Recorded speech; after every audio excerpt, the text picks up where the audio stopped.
പോലെ ബഹുഭാരിത്വം വിമർശനവും യാഥാർത്ഥ്യവും എന്നുള്ള വലിയൊരു വിഷയമാണ്. എന്താണ് റമദാൻ മാസത്തിൽ ഇപ്പൊ ഇങ്ങനെ ഒരു സബ്ജക്റ്റ് കൊണ്ടുവരാനുള്ള കാരണം എന്ന് ചിന്തിക്കുന്ന ആളുകളുണ്ടാവും. ലൈലത്തുൽ ഖദറിനെ സംബന്ധിച്ച് നമുക്കറിയാൻ ഇനി എത്രയോ കിടക്കുന്നുണ്ട്. അതുപോലെ തന്നെ ഇത്ഖും മിനന്നാർ, ഈ വരുന്ന 9 രാത്രികളുമിന് മനുഷ്യന് നരകത്തിൽ നിന്ന് അല്ലാഹു തആല ഇത്ഖ് ചെല്ലുന്ന രാത്രിയാണ്. അതിനെ സംബന്ധിച്ച് പറയാൻ കിടക്കുന്നുണ്ട്. സ്വർഗത്തിനെ പറ്റി പറയാൻ കിടക്കുന്നുണ്ട്, നരകത്തെ പറ്റി പറയാൻ കിടക്കുന്നുണ്ട്, അതിൻ്റെ അദാബിനെ പറ്റി പറയാൻ കിടക്കുന്നുണ്ട്, സ്വർഗത്തിൻ്റെ അനുഗ്രഹങ്ങളെ സംബന്ധിച്ച് നമുക്ക് അറിഞ്ഞുകൂടാ പറയാൻ കിടക്കുന്നുണ്ട്. അങ്ങനെ എത്രയോ കാര്യമുണ്ട്. അതൊക്കെ അവിടെ മാറ്റിവെച്ചുകൊണ്ട് ഈ ബഹുഭാര്യത്വത്തിൻ്റെ ഒരു വിഷയം നമ്മുടെ ഇടയിലേക്ക് കടന്നു വരാനുള്ള കാര്യം വളരെ വ്യക്തമാണ്. എൻ്റെ പ്രിയപ്പെട്ടവരെ, നാം എല്ലാം മുസ്ലിങ്ങളാണ്, നാം എല്ലാം അഭിമാനമുള്ളവരാണ്, നാം എല്ലാം അന്തസ്സുള്ളവരാണ്. വിശുദ്ധ ഖുർആനിൽ മുസ്ലിം സമുദായത്തിനെ സംബന്ധിച്ച് അല്ലാഹു പറയുന്നത് വലില്ലാഹിൽ ഇസ്സത്തു വലി റസൂലിഹി, അല്ലാഹുവിനാണ് അഭിമാനമുള്ളത്, അല്ലാഹുവിൻ്റെ റസൂലിനാണ് അഭിമാനമുള്ളത്. വലിൽ മുഅ്മിനീൻ, സത്യവിശ്വാസികൾക്കാണ് അഭിമാനമുള്ളത് എന്നാണ്. അഭിമാനം, പ്രസ്റ്റേജ് എന്ന് പറയുന്ന അഭിമാനമുള്ളത് അല്ലാഹുവിനാണ്. 2 അല്ലാഹുവിൻ്റെ റസൂലിനാണ്. 3 സത്യവിശ്വാസികൾക്കാണ്. അത് ആ അടിസ്ഥാനത്തിൽ വെച്ച് നോക്കുമ്പോൾ മുസ്ലിം സമുദായത്തിന്റെ അഭിമാനത്തിന് ക്ഷതം വരുത്താനും, മുസ്ലിം സമുദായത്തെ കൊച്ചായി കാണിക്കാനും, മുസ്ലിം സമുദായത്തിന്റെ ഇമേജിനെ കളങ്കപ്പെടുത്താനും, ഇസ്ലാമിന്റെ ഈ മുന്നേറ്റത്തെ ഇരച്ചുകയറ്റിന് തടയിടാനും ആഗോള വ്യാപകമായി അഹോരാത്രം പണിപ്പെട്ടുകൊണ്ടിരിക്കുന്ന ഇസ്ലാമിന്റെ ശത്രുക്കളുടെ കയ്യിലുള്ള അന്നത്തെയും ഇന്നത്തെയും എന്നത്തെയും ഒരു തുരുപ്പ് ചീട്ടാണ് സ്ത്രീയും ബഹുഭാര്യത്വവും. അതുകൊണ്ടാണ് അതിൻ്റെ യാഥാർത്ഥ്യമൊന്ന് പറഞ്ഞ് മനസ്സിലാക്കണമെന്നുള്ള നിലക്ക് ഞാനിവിടെ ഈ വിഷയം എടുത്തത്. മറ്റൊരു കാര്യം കൂടിയുണ്ട്. ഇന്നലെ ഞാൻ പറഞ്ഞിട്ടുള്ളത്, ഇപ്പോ കേരളത്തിലെ ഒരു നിയമപരിഷ്കരണ കമ്മീഷൻ എന്ന് പറഞ്ഞൊരു കമ്മീഷനുണ്ട്. ഞങ്ങളെപ്പോലെ ഒരു ജുഡീഷ്യറിയുടെ ഭാഗമാണത്. ആ കമ്മീഷന്റെ ചെയർമാൻ സുപ്രീം കോടതിയിലെ ജഡ്ജായിരുന്ന ജസ്റ്റിസ് VR കൃഷ്ണയ്യർ അവർകളാണ്. അദ്ദേഹത്തിന്റെ നേതൃത്വത്തിലുള്ള ഈ നിയമപരിഷ്കരണ കമ്മീഷൻ ഈ അടുത്ത സമയത്ത് ഒരു ചർച്ചയ്ക്ക് തുടക്കമിടുകയുണ്ടായി. അതായത് ഇസ്ലാമിൽ നടക്കുന്ന ബഹുഭാര്യത്വത്തെ ഒരു നിയമത്തിന്റെ പരിധിയിൽ കൊണ്ടുവന്ന് അതിനൊരു ശക്തമായ നിയമനിർമ്മാണം വേണമെന്ന്. അത് മുസ്ലിം ലോകത്ത് വലിയ ചർച്ചയാകുകയും ചാനലുകളും ദൃശ്യമാധ്യമങ്ങളും പത്രമാധ്യമങ്ങളും മീഡിയകളും അതിനെ പോസ്റ്റ്മോർട്ടം നടത്തി ചർവിതം നടത്തുകയും ചെയ്തു. നിങ്ങൾ കണ്ടതാണ്. കണ്ടിട്ട് ആർക്കെങ്കിലും എന്തെങ്കിലും മനസ്സിലായോ? ഒന്നും മനസ്സിലായില്ല. വിവാദങ്ങൾ പലപ്പോഴും മനുഷ്യനെ കൂടുതൽ അബദ്ധത്തിലേക്കും തെറ്റിദ്ധാരണയിലേക്കും കൊണ്ടുപോകുക എന്നുള്ളതല്ലാതെ പലതും യാഥാർത്ഥ്യങ്ങളിലേക്ക് കടക്കാറില്ല. ഇസ്ലാമിന്റെ ഈ കാര്യത്തെ സംബന്ധിച്ചും അത് തന്നെയാണ് നടന്നത്. ഇവിടെ വിമർശിക്കുന്ന ആളുകൾ തെറ്റിദ്ധരിച്ചു പോയൊരു സംഭവമുണ്ട്. ഇസ്ലാം മതം ധാരാളം പെണ്ണ് കെട്ടാനും ഇഷ്ടം പോലെ തലാക്ക് ചെല്ലാനും പെണ്ണ് കെട്ടാനും സുഖിക്കാനും ഉണ്ടാക്കപ്പെട്ട ഒരു നിയമനിർമ്മാണമാണ് ബഹുഭാര്യത്വമെന്ന്. എല്ലാവരും ഈ ലഫ്ദിലേക്ക് മാത്രമേ നോക്കാറുള്ളൂ. ലഫ്ദിലേക്ക് മാത്രം നോക്കിയാൽ സംഗതി അബദ്ധമാ സുഹൃത്തുക്കളെ.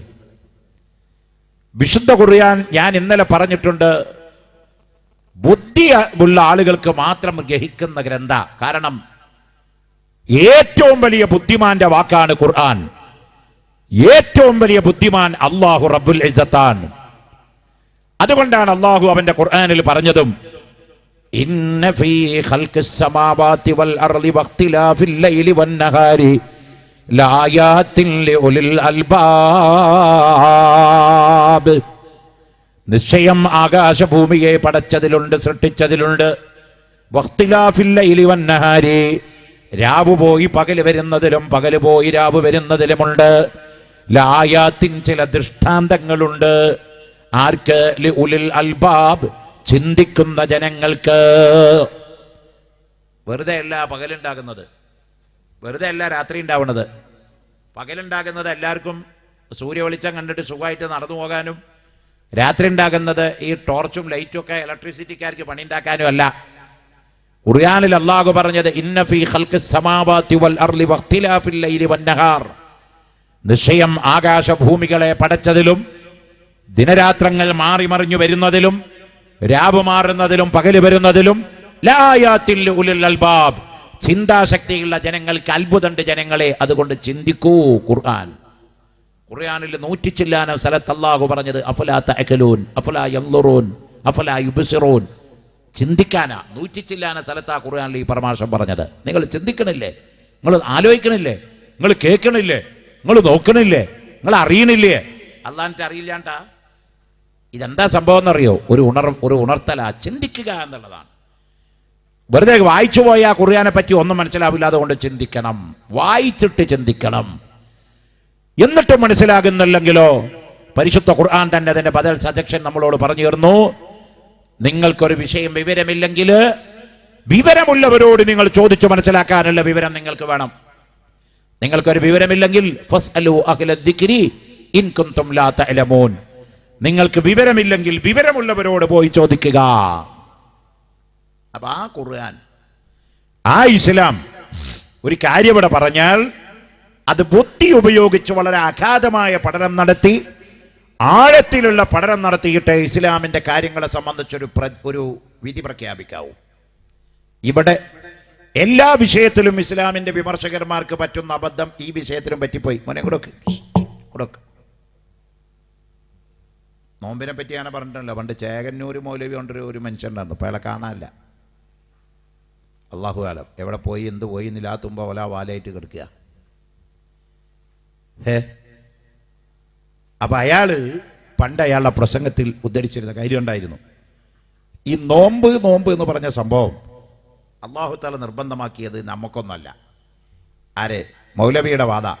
യാ അയ്യുഹല്ലദീന ആമനൂ കുതിബ അലൈക്കുമുസ് സിയാമു കമാ കുതിബ അലല്ലദീന മിൻ ഖബലിക്കും ലഅല്ലക്കും തത്തഖൂൻ.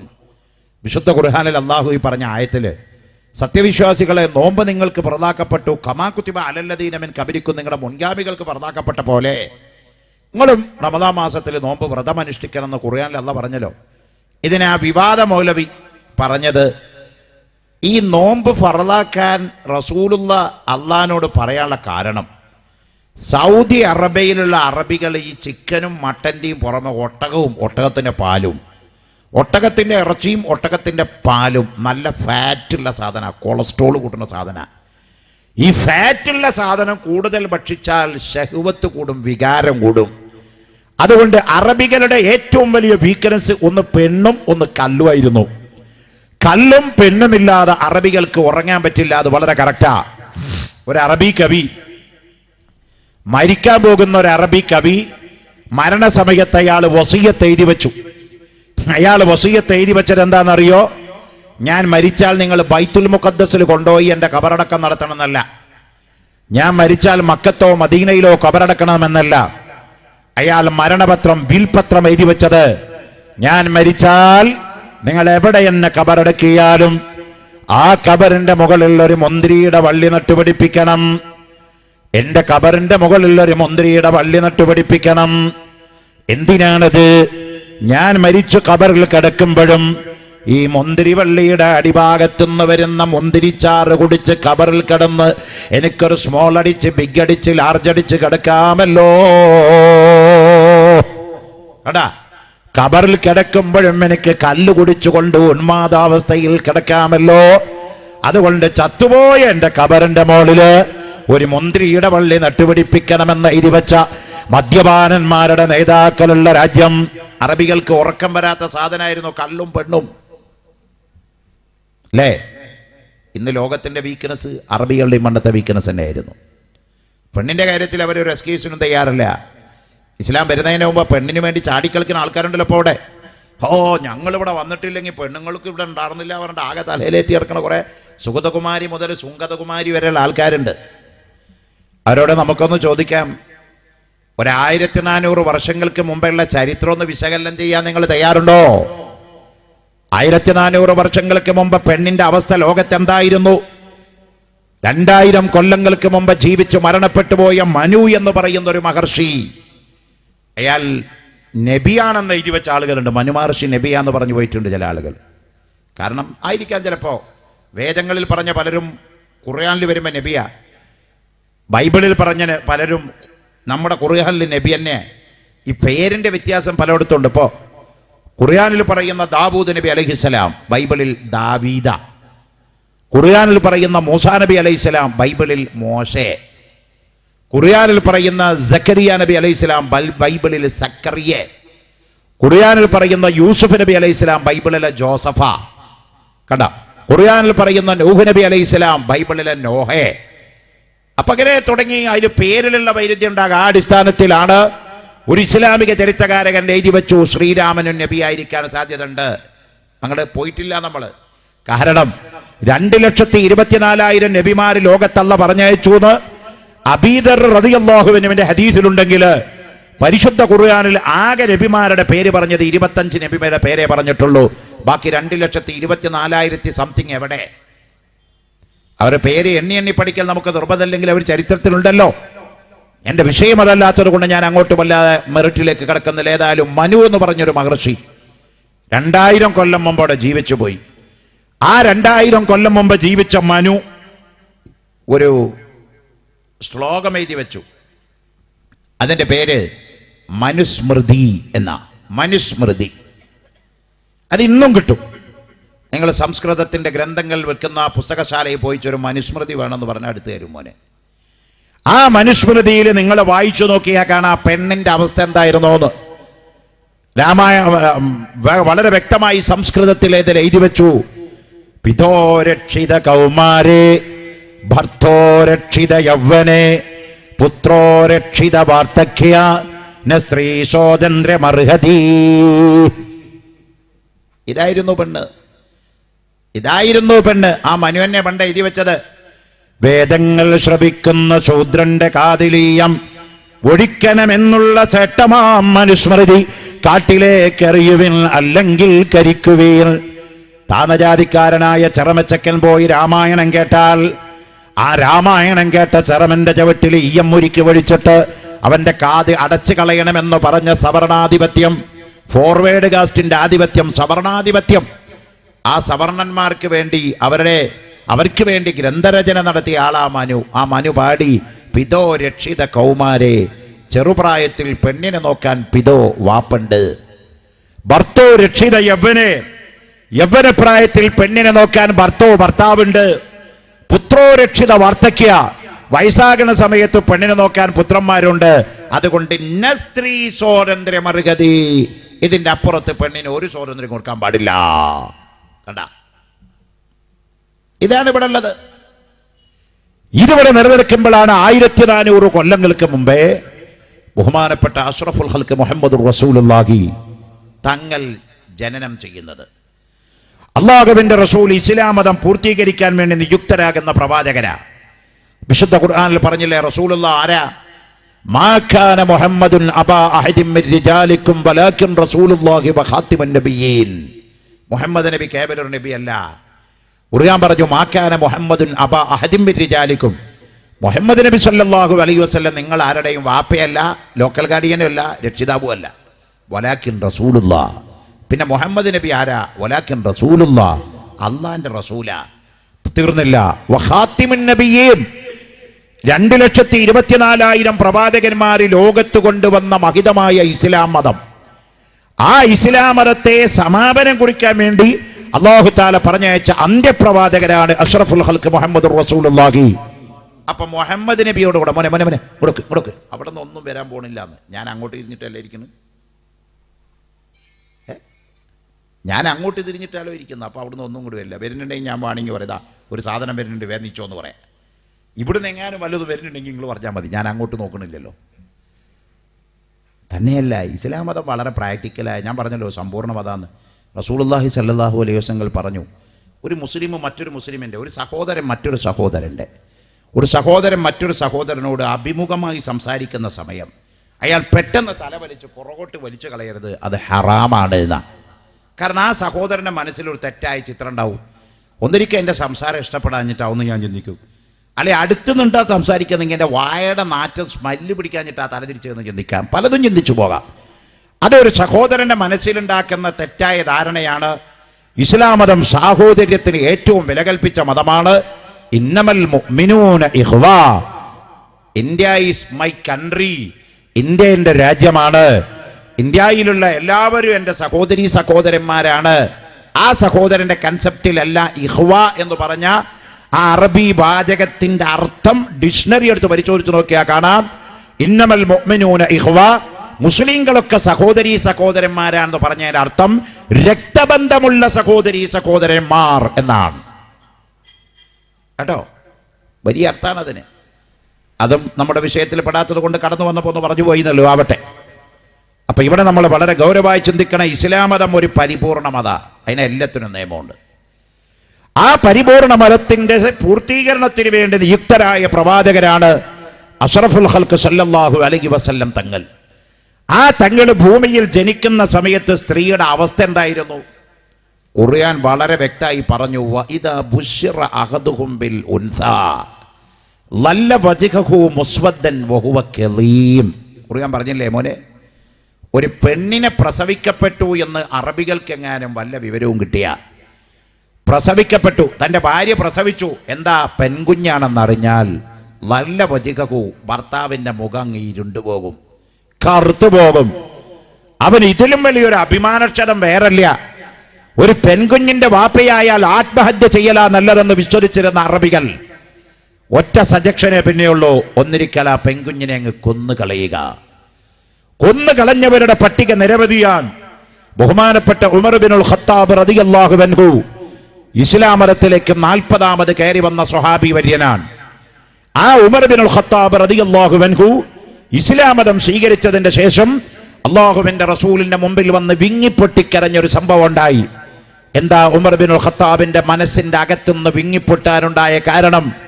ഉമറുൽ ഫാറൂഖ് തങ്ങൾ പറഞ്ഞു, നബിയേ, ജാഹിലിയ്യ കാലത്ത്, വിവരമില്ലാത്ത കാലത്ത് എന്റെ ഭാര്യ പ്രസവിച്ച 2 പെൺകുഞ്ഞുങ്ങളെ ജീവനോടെ കൊണ്ടുപോയി ഉമർ കൊഴിച്ചു മൂടിയിട്ടുണ്ട് നബിയേ.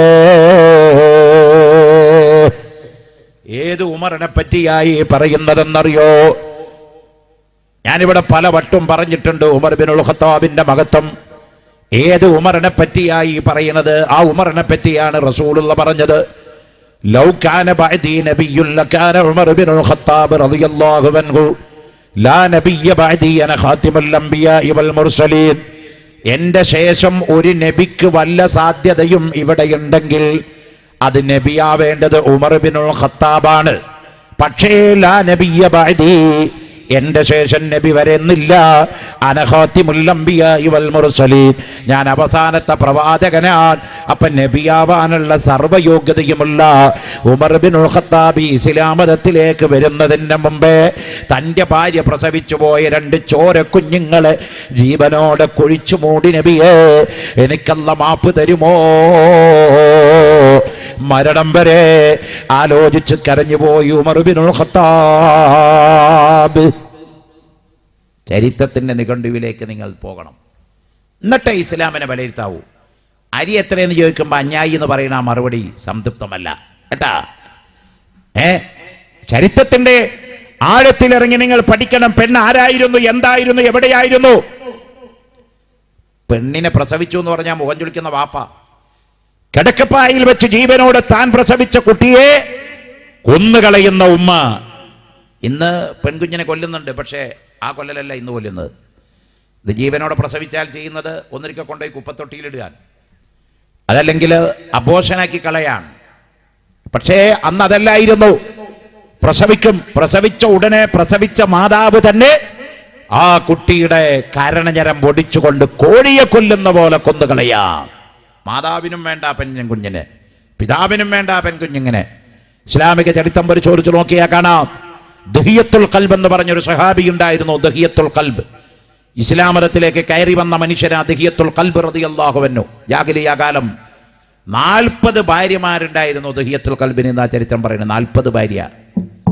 നിങ്ങൾ ആലോചിക്കണം, 40 ഭാര്യയെ, 40 ഭാര്യമാരുള്ള ദഹിയത്തുൽ ഖൽബിന് 40 ഭാര്യമാരിൽ 80-ലധികം കുട്ടികൾ ഉണ്ടായിരുന്നു അത്രേ. ആ ദഹിയത്തുൽ ഖൽബ് ഇസ്ലാം മതത്തിലേക്ക് കയറി വന്ന റസൂലുള്ളാഹി സ്വല്ലല്ലാഹു അലൈഹി വസല്ലം തങ്ങളുടെ കൈപിടിച്ച് മുസ്ലിമാവാൻ. നോക്കണങ്ങൾ, ആ കാലത്ത് 40-400 പെണ്ണെട്ടിയിരുന്ന ആൾക്കാരുണ്ടായിരുന്നു. ഭാര്യമാരെ പരസ്പരം കൈമാറി വ്യഭിചരിക്കാൻ കൊടുക്കുന്നത് ഒരു ഫാഷൻ പരേഡായിരുന്നു. അബൂജാഹിലിന്റെ ഭാര്യ ഉത്തുബത്തിന്റെ കൂടെ, ഉത്തുബത്തിന്റെ ഭാര്യ അബൂജാഹിലിന്റെ കൂടെ, ശൈബത്തിന്റെ ഭാര്യ വലീദിന്റെ കൂടെ, വലീദിന്റെ ഭാര്യ ശൈബത്തിന്റെ കൂടെ. ഈ കാറുമാറി ഓട്ടം നടത്തുന്ന പോലെ ഭാര്യമാരെ വെച്ചുകൊണ്ട് പകിട കളിക്കുന്ന ഏർപ്പാടായിരുന്നു ജാഹിലിയ കാലത്ത്. കഅബാലയത്തിന്റെ 4 ഭാഗത്തും പെണ്ണുങ്ങൾ ഉടുതുണിഞ്ഞുകൊണ്ട് നഗ്നം ചവിട്ടുന്ന, നൃത്തം ചവിട്ടുന്ന കാലമായിരുന്നു അത്. ഇന്നത്തെ 5 സ്റ്റാർ ഹോട്ടലിലെ ക്യാമറ നൃത്തത്തെ വെല്ലുന്ന ഉടുതുണി മുഴുവൻ ഉരിഞ്ഞിട്ടിട്ട് കഅബത്തിന്റെ മുമ്പിൽ പൂർണ്ണ നഗ്നയായി നിന്ന് കന്യകാത്ത പൂജ നടത്തുന്ന രാജ്യം ഉണ്ടായിരുന്നു. അതായിരുന്നു കഅബ. ഇന്നുണ്ട്. ഇന്നും കർണാടകയില് ഒരു ക്ഷേത്രത്തിൽ കന്യകാ പൂജ നടത്തിയാൻ 16 വയസ്സുള്ള സ്ത്രീയെ എല്ലാം ഉടുതുണി ഉരിഞ്ഞു കൊണ്ടുവന്നിട്ട് അവളെ പരിപൂർണ നഗ്നയാക്കി ഇരുത്തിയിട്ട് അവളുടെ തലയിൽ മഞ്ഞൾ ചായച്ചിട്ട് മഞ്ഞൾ വെള്ളം ഒഴിച്ചിട്ട് ആ കന്യകയായ പെണ്ണിന്റെ ഗുഹ്യഭാഗം കൊള്ള നോക്കിയിട്ട് തൊഴുകയോടെ നിന്നിട്ട് കന്യകായുടെ ഗുഹ്യഭാഗം കണ്ടാൽ വലിയ ബർക്കത്തുണ്ട് എന്ന് വിശ്വസിക്കുന്ന ജനത തൊട്ടടുത്ത് കിടക്കുന്ന കർണാടകയിലുണ്ട്. മാതൃഭൂമി പത്രം റിപ്പോർട്ട് ചെയ്തു പോയി. പ്രിയപ്പെട്ടവരെ, അന്ധകാരം ഇവിടെയൊന്നും ഫെമിനിസ്റ്റുകൾ ചെല്ലുന്നില്ല. ഇവിടെ നിന്നും സ്വാതന്ത്ര്യം, പെണ്ണിന് സ്വാതന്ത്ര്യം കൊടുത്തത് പോരാന്ന് പറയുന്ന ആളുകൾ ഈ കർണാടകയിലേക്ക് പോകാറില്ല. ഈ നടക്കുന്ന വൃത്തികേടുകൾക്കെതിരെ പ്രയോഗിക്കപ്പെടാറില്ല. ഞാൻ പറഞ്ഞു വരുന്നത്, എല്ലാ കുഴപ്പം പെണ്ണിന് കൊടുത്തത് ഇസ്ലാമാണെന്ന് വരുത്തി തീർക്കാൻ ചില ഹിജൻ അജണ്ടകളുമായി ചില ആളുകൾ മുന്നോട്ട് വരികയാണ്. അതുകൊണ്ടാണ് നമുക്കിങ്ങനെ ഒരു വിഷയം റമദാൻ മാസത്തിന്റെ രാത്രികൾ ചർച്ച ചെയ്യപ്പെടേണ്ടി വന്നത്. നിങ്ങൾ മനസ്സിലാക്കണം, പെണ്ണിനെല്ലാം കൊടുത്തത് ഇസ്ലാമാ. ജീവിക്കാനുള്ള അവകാശമില്ലായിരുന്നു ഇസ്ലാം വരുമ്പോൾ പെണ്ണിന്. 42 പെണ്ണ് കെട്ടാമായിരുന്നു ഒരു കാലത്ത്. അവളെ ജീവനോടെ കൊഴിച്ചു മൂടിയാൽ ചോദിക്കാൻ ആളില്ലായിരുന്നൊരു കാലം. അവൾക്ക് അവകാശം നിഷേധിക്കപ്പെട്ടൊരു കാലം. പൈസ പോലും ഭർത്താവിന്റെയോ പിതാവിന്റെയോ ആങ്ങളുടെയോ സ്വത്തിൽ പെണ്ണിന് അവകാശമില്ലാത്ത കാലം. ആ കാലത്താണ് ബഹുമാനപ്പെട്ട അഷ്റഫുൽ ഖൽഖ് മുഹമ്മദ് റസൂലുള്ളാഹി തങ്ങൾ വിളിച്ചു പറഞ്ഞത്, ജനങ്ങളെ, ഹുബ്ബിബ ഇലയ്യ മിൻ ദുനിയാക്കും അത്തീബു വന്നിസാ ഖാല റസൂലുള്ളാഹി. ഒക്കെ പറഞ്ഞോ മോനെ, ഖാല റസൂലുള്ളാഹി. റസൂലുള്ളാഹിന്റെ പേര് പറയുമ്പോൾ സല്ലല്ലാഹു അലൈഹി വസല്ലം എന്ന് പറയാൻ ചമ്മലോ മടിയോ ഒന്നും വേണ്ടട്ടാ. അത് നമ്മുടെ നേതാവിൻ്റെ പേരാ. ലോകം മുഴുവൻ റസൂലുള്ളാഹിയിലേക്ക് വന്നുകൊണ്ടിരിക്കുക. വലിയ വലിയ ആളുകളൊക്കെ ഇസ്ലാമിലേക്ക് കടന്നു വന്ന കഥ ഇന്നലെ ഞാൻ എൻ്റെ പ്രസംഗത്തിലൂടെ പറഞ്ഞിട്ടുണ്ടല്ലോ. അവർക്ക് റസൂലുള്ളാഹിന്റെ പേരിൽ സലാത്ത് ചെല്ലാൻ വളരെ ആഗ്രഹിക്കുന്ന ആളുകളാണ്. ലോകം പുരോഗമിച്ചു എന്ന് പറയുന്ന ആളുകൾ ഇസ്ലാമിലേക്ക് വരികയും ഹബീബായ റസൂലുള്ളാഹി സല്ലല്ലാഹു അലൈഹി വസല്ലം തങ്ങളുടെ സലാത്ത് ചൊല്ലുകയും ചെയ്യുക. അപ്പോൾ മുസ്ലിമായി ജനിച്ചു, മുസ്ലിമായ ഉമ്മാടെ ഗർഭപാത്രത്തിൽ പിളർന്ന് മുസ്ലിമായ ബാപ്പയുടെ ബീജത്തുള്ളിൽ നിന്നുണ്ടായ നമ്മൾ നമ്മുടെ നേതാവിന്റെ പേര് പറയുമ്പോൾ നമ്മൾ കഞ്ചൂസുകളായി പോകരുത്. ഒന്നുറക്കെ പറഞ്ഞോ, അഷ്റഫുൽ ഖൽഖ് മുഹമ്മദ് മുസ്തഫ സല്ലല്ലാഹു അലൈഹി വസല്ലം. ആ നബി തങ്ങൾ പറഞ്ഞു, ഹുബ്ബിബ ഇലയ്യ മിൻ ദുനിയാക്കും അത്തീബു വന്നിസാ. ഈ ഭൂമിയിൽ എനിക്ക് ഇഷ്ടമുള്ള 2 കാര്യമുള്ളത് റസൂലുള്ളാഹി പറഞ്ഞു. ഈ ഭൂമിയിൽ എനിക്ക് ഇഷ്ടമുള്ള ഏറ്റവും ഇഷ്ടമുള്ള 2 അതേതാ? അത്തീബ്, സുഗന്ധം. അള്ളാഹുവിൻ്റെ റസൂലിന് ഏറ്റവും ഇഷ്ടമുള്ളതാണ് അത്തർ. റമദാൻ മാസത്തിൽ അല്ലാത്ത എല്ലാ സമയത്തും റസൂലുള്ളാഹി അത്തർ ഉപയോഗിച്ചിട്ടേ പുറത്തിറങ്ങും. എല്ലാ സമയത്തും റസൂലുള്ളാഹി അത്തർ ഉപയോഗിക്കുമായിരുന്നു. നബി തങ്ങൾക്ക് വലിയ ഇഷ്ടം. അത്തർ ഉപയോഗിക്കുന്നത് വലിയ നല്ലതാണ്. കാരണം മനസ്സിൻ്റെ വിഷമം പോയി കിട്ടും. ബുദ്ധി ശരിക്കും വർക്ക് ചെയ്യും. മാനസികമായി എപ്പോഴും നല്ല സന്തോഷം ഉണ്ടാക്കും. അതുകൊണ്ട് അത്തർ ഉപയോഗിക്കുന്നത് സുന്നത്താ. റസൂലുള്ളാഹി സല്ലല്ലാഹു അലൈഹി വസല്ലങ്ങൾക്ക് വലിയ ഇഷ്ടമാണ് സുഗന്ധം. 2 റസൂലുള്ളാഹി പറഞ്ഞു, വന്നിസാ, പെണ്ണാണ് എനിക്ക് ഏറ്റവും ഇഷ്ടം. അവിടെയാണ് വിഷയം. റസൂലുള്ളാഹി പെണ്ണാണ് എനിക്ക് ഏറ്റവും ഇഷ്ടം എന്ന് പറഞ്ഞത്. അപ്പോൾ ചില സൽമാൻ റുഷ്ദിനെ പോലത്തെ, തസ്ലീമാനെ പോലത്തെ ആൾക്കാർ ഇതിൻ്റെ മെറിറ്റിൽ കയറി പിടിച്ചു. മോനെ ഇങ്ങോട്ട് മെറിറ്റിൽ വാക്കുമ്പോൾ കയറി പിടിച്ചു. ഓ, മുഹമ്മദിനെ അത്ര പോലെ പെണ്ണും ഇഷ്ടമായിരുന്നു. പെണ്ണിനോട് ഇഷ്ടം എന്ന് പറഞ്ഞാൽ നമ്മളെ ആദ്യം മനസ്സിൽ വക്രബുദ്ധിയാലോ വർക്ക് ചെയ്യുക. ഒരു പെണ്ണിനോടൊരാൾക്ക് ഇഷ്ടമെന്ന് പറഞ്ഞാൽ പിന്നെ അതിന് വലിയ വിശദീകരണം കൊടുക്കാതെ തന്നെ മുട്ടയെന്ന് വിരിയുന്ന കുട്ടികൾക്ക് വരെ ഇപ്പം അതിൻ്റെ ഉദ്ദേശം മനസ്സിലാവും. അതിന് ഷറഹ് ചെയ്തേണ്ട ആവശ്യമില്ല. അപ്പോൾ റസൂലുള്ളാഹി എനിക്ക് പെണ്ണെ ഏറ്റവും ഇഷ്ടമുള്ളതാന്ന് പറഞ്ഞപ്പോൾ ഐ ലവ് യു എന്ന അർത്ഥത്തിലല്ല മോനെ റസൂലുള്ളാഹി പറഞ്ഞത്. അത് അങ്ങനെ ദുർവ്യാഖ്യാനം ചെയ്തു പോകരുത്. എല്ലാ പെണ്ണുങ്ങളോടും എനിക്ക് ലൈംഗികമായി പ്രേമമാണെന്ന അർത്ഥത്തിലല്ല. നിങ്ങൾ കണ്ടോ, മുഹമ്മദ് നബിക്കൊരു ലൈംഗിക കാമവെറി ഉണ്ടായിരുന്നുവെങ്കിൽ അത് ഏറ്റവും അധികം വിവരിക്കേണ്ടത് ബഹുമാനപ്പെട്ട ബീവി ആയിഷ റളിയല്ലാഹു അൻഹയാണ്. കാരണം മുഹമ്മദ് നബിയുടെ ഭാര്യമാരില് കന്യകാത്വമുള്ള ഏക സ്ത്രീ ആയിഷ ബീവി മാത്ര. 7ാമത്തെ വയസ്സിൽ ആയിഷാനെ നിക്കാഹ് ചെയ്തു. 9ാമത്തെ വയസ്സിൽ ആയിഷ ബീവിയോടുകൂടെ ദാമ്പത്യ ജീവിതത്തിലേക്ക് റസൂലുള്ള കടന്നു. 17ാമത്തെ വയസ്സിൽ ആയിഷ ബീവിക്ക് 17 വയസ്സുള്ളപ്പോൾ റസൂലുള്ള വഫാത്തായി പോയി. കണ്ടാ, അപ്പൊ ആയിഷ ബീവി റസൂലുള്ള മരിക്കുമ്പോൾ ഒരു +2 വിദ്യാർത്ഥിനിയുടെ പ്രായമേ ഉള്ളൂ. ഒരു +2 പഠിക്കുന്ന വിദ്യാർത്ഥിനിയുടെ പ്രായം 17 വയസ്സാ. അപ്പോഴാണ് റസൂലുള്ള മരണപ്പെടുന്നത്. ആ മരണപ്പെടുന്ന റസൂലുള്ളാന്റെ ഷറഫാക്കപ്പെട്ട ശരീരം മടിയിൽ വെച്ച് റസൂലുള്ളാക്ക് മരണശയ്യയ്ക്ക് വേണ്ടി തന്റെ വിലപ്പെട്ട മടി നിവർത്തി വെച്ചു കൊടുത്ത ലോകങ്ങളുടെ ഏറ്റവും മനകട്ടിയുള്ള ധൈര്യമുള്ള സ്ത്രീയാണ് ബീബി ആയിഷ റളിയല്ലാഹു അൻഹ. നമ്മുടെ വയല് കേൾക്കാൻ വേണ്ടി ഉമ്മമാര് കുറവാന്ന പരാതി എനിക്ക് ഇവിടെ ഉണ്ട്. സാധാരണഗതിയിൽ വയതിന് എവിടെ ചെന്നാലും പെണ്ണുങ്ങളാ കൂടുതൽ. പക്ഷെ ഇവിടെ എന്ത് പറ്റിപ്പോയി എന്നെനിക്കറിയില്ല. പെണ്ണുങ്ങൾ കുറവാ. പെണ്ണുങ്ങൾ കുറഞ്ഞിട്ടല്ല, വയതിന് കുറവാന്നാ പറഞ്ഞത്. അത് പോരാ കേട്ടോ. സ്ത്രീകൾ കൂടുതൽ വയലിൻ്റെ രംഗത്ത് കേൾക്കാൻ പറയണം. കാരണം ആകെ അവർക്ക് എന്തെങ്കിലും ഇസ്ലാമികമായൊരു നോളജ് ഓപ്പൺ ഇങ്ങനെ പറഞ്ഞു കൊടുക്കാൻ വയ്യ. അങ്ങനത്തെ വലിയ വയലിന് അതും അവർ അവോയ്ഡ് ചെയ്താൽ പിന്നെ അവർ എവിടുന്നാണ് ഇസ്ലാമിനെ പഠിക്കുക? പ്രിയപ്പെട്ടവര്, ഏത് ചാൻസാണ് അവർ ഉപയോഗപ്പെടുത്തുക? ഇസ്ലാമിനെ പറ്റി പഠിക്കാൻ ചാനൽ മതിയാവോ? റമദാൻ മാസം തറാവി നിസ്കാരമൊക്കെ കഴിഞ്ഞ് പോയി വീട്ടിലിരുന്നിട്ടൊന്ന് സ്വിച്ച് ഇട്ടാ കാണാം റമദാൻ പ്രത്യേക പരിപാടി എല്ലാ ചാനലും.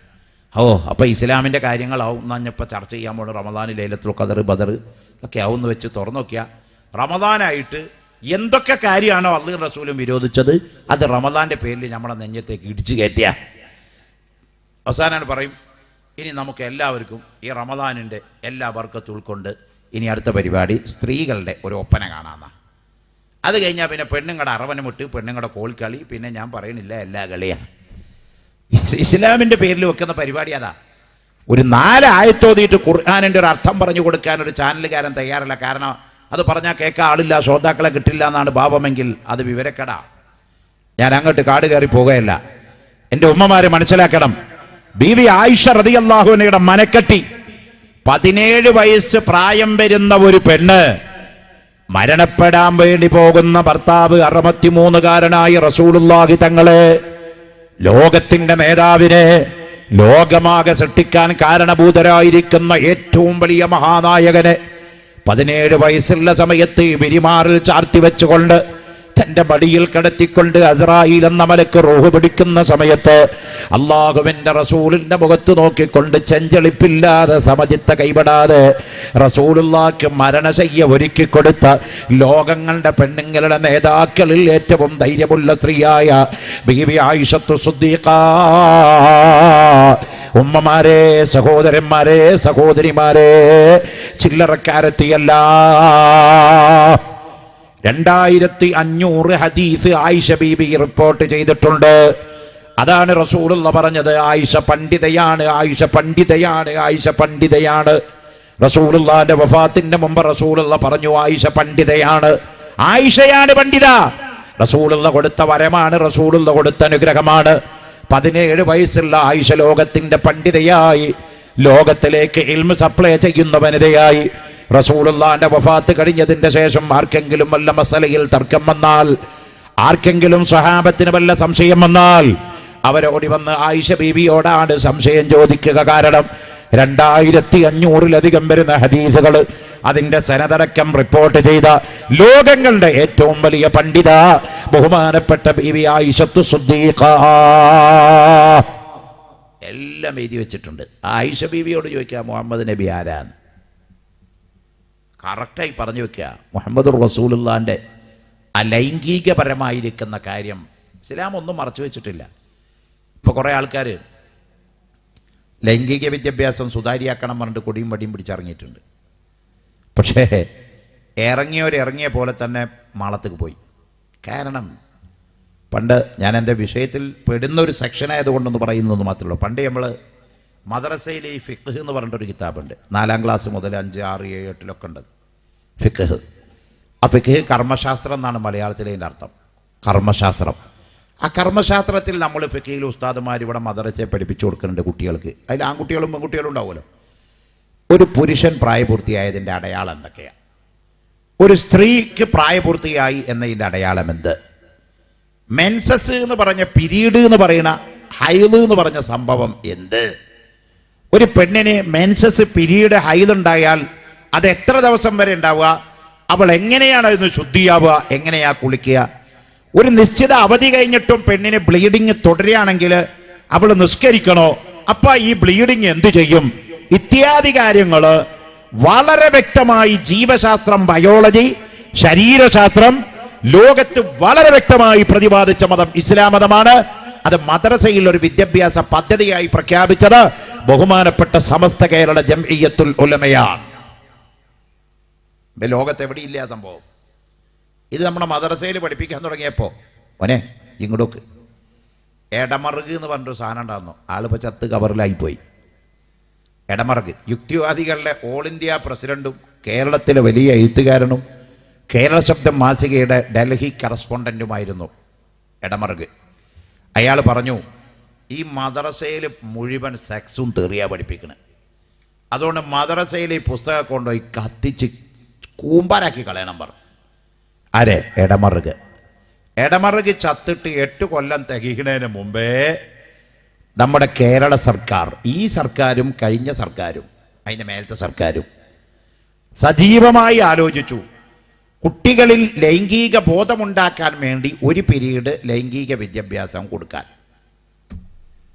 പറ്റിയോ എന്നുള്ളതാണ് നിങ്ങൾ ചിന്തിക്കേണ്ടത്. അങ്ങനെ തിരുവനന്തപുരത്ത് വെച്ചിട്ട് 10,000 അധ്യാപകന്മാരെ തിരുവനന്തപുരത്തേക്ക് വിളിച്ച് DPOയുടെ നേതൃത്വത്തിൽ റിഹേഴ്സൽ അവർക്കൊരു കോച്ചിങ് കൊടുത്തു വിട്ടു. ഇനി ഈ 10,000 ആളുകൾ സംസ്ഥാനത്ത് മൊത്തം പോയി മറ്റ് അധ്യാപകന്മാർക്ക് ഇതുപോലത്തെ കോച്ചിങ് കൊടുത്ത് ഒരു പീരീഡ് കുട്ടികൾക്ക് ലൈംഗിക വിദ്യാഭ്യാസം കൊടുക്കാൻ തീരുമാനിച്ചു. അതിനുവേണ്ടി സർക്കാർ ഒരു കൈപ്പുസ്തകം എന്ന് പറഞ്ഞ പുസ്തകം ഇറക്കി. കൈപ്പുസ്തകം. സുബ്ഹാനല്ലാഹ്, ഭയങ്കര പുലിവാലായാലോ. കാരണം ഒരു പീരീഡ് 3/4 മണിക്കൂറാലോ ഇപ്പോൾ സ്കൂളിലുള്ള പീരീഡ്. ആ പീരീഡ് വന്നിട്ട് നല്ല ഒരു കാണാൻ കൊള്ളാവുന്ന ടീച്ചർ അല്ലെങ്കിൽ അത്യാവശ്യം 10-30 വയസ്സുള്ള ഒരു മാഷ് വന്നിട്ട് ഒരു പീരീഡ് ഇപ്പോൾ ലൈംഗിക ശാസ്ത്രം നമ്മൾ പഠിക്കാൻ പോവുകയാണ്. അപ്പോൾ ആ എല്ലാ പീരീഡും കട്ട് ചെയ്യുന്ന കുട്ടികൾ ആ പീരീഡ് ബെഞ്ചും ഭരിക്കാൻ സ്ഥലമില്ല, ഒരാളും പുറത്തു പോകണില്ല. മാറ്റിനുണ്ട് ഇടാ മോനെ എന്ന് പറഞ്ഞാലും വേണ്ട, ഞങ്ങൾക്ക് ക്ലാസ് മതി എന്നാണ് പറയണത്. കണ്ടോകള്, അങ്ങനെ ഇരുന്നു കൊണ്ട് കുട്ടികളുടെ മുമ്പിൽ ലൈംഗിക ശാസ്ത്രം പഠിപ്പിച്ച് എവിടെ നിന്ന് തുടങ്ങണം എവിടെ അവസാനിപ്പിക്കണം എന്ന് അധ്യാപകർക്ക് വിവരമില്ല. കേരളത്തിൽ ഒരു ദിവസം മാത്രമേ ആ പഠനം നടന്നുള്ളൂ. അപ്പോഴേക്കും ഗുലുമാലായി, ബാളായി. ഗവൺമെൻറ് ഓർഡർ ഇട്ടു, തൽക്കാലം അതിപ്പോൾ പഠിപ്പിക്കണ്ട, ഇരിക്കണ ദൈവം ഇരിക്കണോട് തന്നെ ഇരുന്നോട്ടെ. എന്നാൽ ലോകത്തിന്റെ വിദ്യാഭ്യാസ വകുപ്പിന് നമുക്ക് കൊടുക്കാനുള്ള നിർദ്ദേശം, നിങ്ങൾ സമസ്ത കേരള ജംഇയ്യത്തുൽ ഉലമയെ ഫോളോ ചെയ്യുക.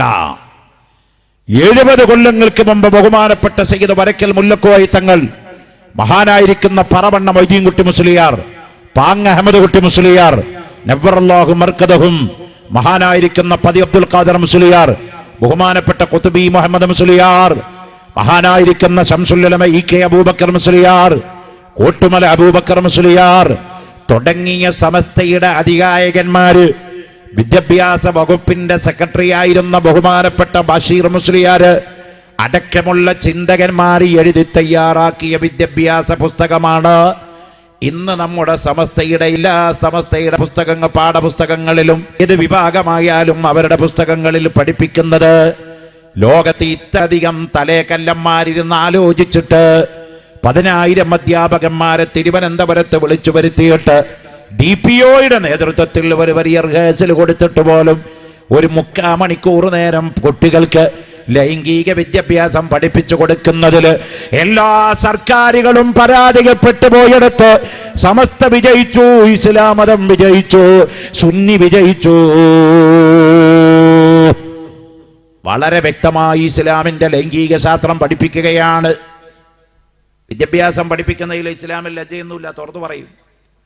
ബഹുമാനപ്പെട്ട അലി ഇബ്നു അബീ താലിബ് റളിയല്ലാഹു അൻഹു, അലി ഇബ്നു അബീ താലിബ് റളിയല്ലാഹു അൻഹുവിന് ഒരു അസുഖം ഉണ്ടായിരുന്നു. അതെന്താ? മൂത്രമൊഴിച്ചതിന്റെ പിറകെ ശുക്ലം പോലത്തെ ഒരു ദ്രാവകം അലി ഇബ്നു അബീ താലിബിന് പുറപ്പെടുന്നു. ഇതെന്താ സംഭവം എന്നറിയാതെ അലിയാര് കുറെ കൊണ്ടുപോയി രഹസ്യമാക്കി വെച്ചു. അന്ന് ഇന്നത്തെ പോലെ ഒരു ഡോക്ടറെ അടുത്ത് പോയിട്ട് ഒരു ഗൈനക്കോളജിസ്റ്റ് അല്ലെങ്കിൽ ഏതെങ്കിലും ഒരു കൗൺസിലിംഗ് നടത്തുന്ന ഡോക്ടർ അല്ലെങ്കിൽ സെക്സോളജിസ്റ്റിൻ്റെ അടുത്ത് പോകാനെന്ന വലിയ ഡോക്ടർമാരൊന്നും ഇല്ലല്ലോ.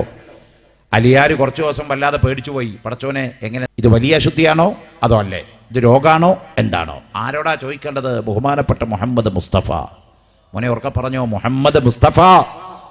അള്ളാന്റെ റസൂലിനോട് ചോദിക്കണം. അള്ളാന്റെ റസൂല് അലിയാരും തമ്മിലുള്ള ബന്ധം എന്താ? അള്ളാന്റെ റസൂലിന്റെ പ്രിയപ്പെട്ട മോള് ഫാത്തിമ ബീബി റളിയല്ലാഹു അൻഹയാണ് അലിയാർ കല്യാണം കഴിച്ചിരിക്കുന്നത്. അമ്മോശനോട് പോയിട്ടാണ് മരിയോൻ ഈ സംശയം ചോദിക്കുക. വലിയ സുഖമുള്ള പണിയല്ലേ? അലിയാർക്ക് അത് ചോദിക്കാൻ പറ്റാത്തൊരു വിഷമം. അതുകൊണ്ട് അലി ഇബ്നു അബീ ത്വാലിബ് റളിയല്ലാഹു അൻഹു വേറെ ഒരു സഹാബിനെ വിളിച്ചിട്ട് വിവരം പറഞ്ഞു, ഇങ്ങനെ ഒരു സംഭവം എനിക്കുണ്ട്. അതുകൊണ്ട് റസൂലുള്ളാഹിനോട് പോയിട്ട് ഇതിനെ മസാല ചോദിച്ചു വാ, ഞാനാണ് കക്ഷി എന്നൊന്നും പറയണ്ട, അത് ചോദിച്ചാൽ മതി, നമുക്ക് വിവരം കിട്ടിയാൽ പിന്നെ അതനുസരിച്ച് നീങ്ങാലോ. ഈ സഹാബി ചെന്ന് അള്ളാഹുവിൻ്റെ റസൂലിനോട് വിവരം പറഞ്ഞപ്പോഴേ റസൂലുള്ളാഹിക്ക് വഹ്യ് കിട്ടുന്ന ആളല്ലേ, ആളെയും പിടുത്തം കിട്ടി, പ്രതിനെയും പിടുത്തം കിട്ടി. റസൂലുള്ളാഹി പറഞ്ഞു, അലിയോട് ഇങ്ങോട്ട് വരാൻ പറയാന്ന്. കൂടുതലും മറുപടിയിൽ ആ സഹാബി ഞെട്ടിപ്പോയി. പടച്ചോനെ, എങ്ങനെ ഈ വിവരം കിട്ടി? ആരും പറഞ്ഞിട്ടില്ലല്ലോ, അലി പോയിട്ട് പറയില്ലല്ലോ ഞാൻ ആളെന്ന്. അലി ഇബ്നു അബീ ത്വാലിബ് റളിയല്ലാഹു അൻഹു വന്നു. അലി ഇബ്നു അബീ ത്വാലിബിനെ വിളിച്ചുകൊണ്ട് അല്ലാഹുവിന്റെ റസൂൽ പറഞ്ഞു, അലിയെ, അറബി ചോദിച്ചു പഠിക്കുന്നതിൽ ലജ്ജ വേണ്ട. അൽ ഹയാഉ ശുഅബത്തും മിനൽ ഈമാൻ, ലജ്ജ ഈമാനിന്റെ ഭാഗാന്ന് വേറൊരു ഹദീസ് ഉണ്ട്. പക്ഷെ അതേ ഈ ലജ്ജയല്ല. ഏത് ലജ്ജ? കള്ളു കുടിക്കുമ്പോ ലജ്ജ വരണം മുസ്ലിമിന്, വ്യഭിചരിക്കുമ്പോ ലജ്ജ വരണം മുസ്ലിമിന്, പലിശ വാങ്ങിക്കുമ്പോ ലജ്ജ വരണം മുസ്ലിമിന്, നിസ്കാരം ഖദാ ആകുമ്പോ ലജ്ജ വരണം മുസ്ലിമിന്. അവിടെ ഒന്നും ലജ്ജിക്കാതെ ഈ വേണ്ടത് ചോദിക്കാൻ പറയുമ്പോൾ ലജ്ജ ഉണ്ടല്ലോ, അത് ലജ്ജയല്ല. ചിലന്മാരുണ്ട് നല്ലോണം കള്ളുടിക്കും, ഒരു പ്രശ്നവുമില്ല. കഞ്ചാവും മരിക്കും, ഒരു പ്രശ്നവുമില്ല. നിസ്കരിക്കൂല, അതിനൊന്നും ലജ്ജയില്ല. പക്ഷെ നാലാൾ കൂടുന്നിടത്ത് അവനെ വിളിച്ചാൽ പെണ്ണുങ്ങളെ പോലെ നഖം കടിച്ച് നിൽക്കുള്ളൂ, അത് ലജ്ജയല്ല. അതിനല്ല ഈ ലജ്ജ എന്ന് പറയണത്. അൽ ഹയാഉ ശുഅബത്തും മിനൽ ഈമാൻ, ലജ്ജ ഈമാനിന്റെ ഭാഗാന്ന് പറഞ്ഞ ലജ്ജ ഏത് ലജ്ജ? ഹറാമില്ലെന്ന് ചെയ്യുമ്പോൾ ഉണ്ടാകുന്ന ലജ്ജ. പടച്ചോനെ, ഞാൻ ഈ കള്ളുടിക്കുമ്പോൾ അള്ളാഹ് കാണുന്നുണ്ടല്ലോ, പടച്ചോനെ റബ്ബേ, ഒരു ലജ്ജ. ആ ലജ്ജയാണ് ഈമാന്റെ ഭാഗം കേട്ടോ. അതുകൊണ്ട് അലി ഇബ്നു അബീ ത്വാലിബിനെ വിളിച്ച് അല്ലാഹുവിന്റെ റസൂൽ പറഞ്ഞു, അലിയേ, മൂത്രത്തിന്റെ മുമ്പാവട്ടെ മൂത്രമൊഴിക്കുന്നതിന്റെ ശേഷമാവട്ടെ വികാരം പ്രത്യേക കാരണമില്ലാത്ത നിലക്ക് ശുക്ലം പോലത്തെ ഒരു വസ്തു വിസർജിക്കപ്പെട്ടാൽ ഒന്നിരിക്കൽ അത് വദിയാണ്, അല്ലെങ്കിൽ മദിയാണ്. ഒന്നിരിക്കൽ അത് വദിയാണ്, അല്ലെങ്കിൽ അത് മദിയാണ്. രണ്ടായാലും അത് ശുക്ലമല്ല, ബീജമല്ല. മനുഷ്യന്റെ ശുക്ലം നജസല്ല, ഒരു ജീവിയുടെയും ശുക്ലം നജസല്ല. ബീജം ശുദ്ധിയുള്ളതാണ്. ലോകത്ത് ആദ്യം പ്രഖ്യാപിച്ചത് ഇസ്ലാം മതമാണ്.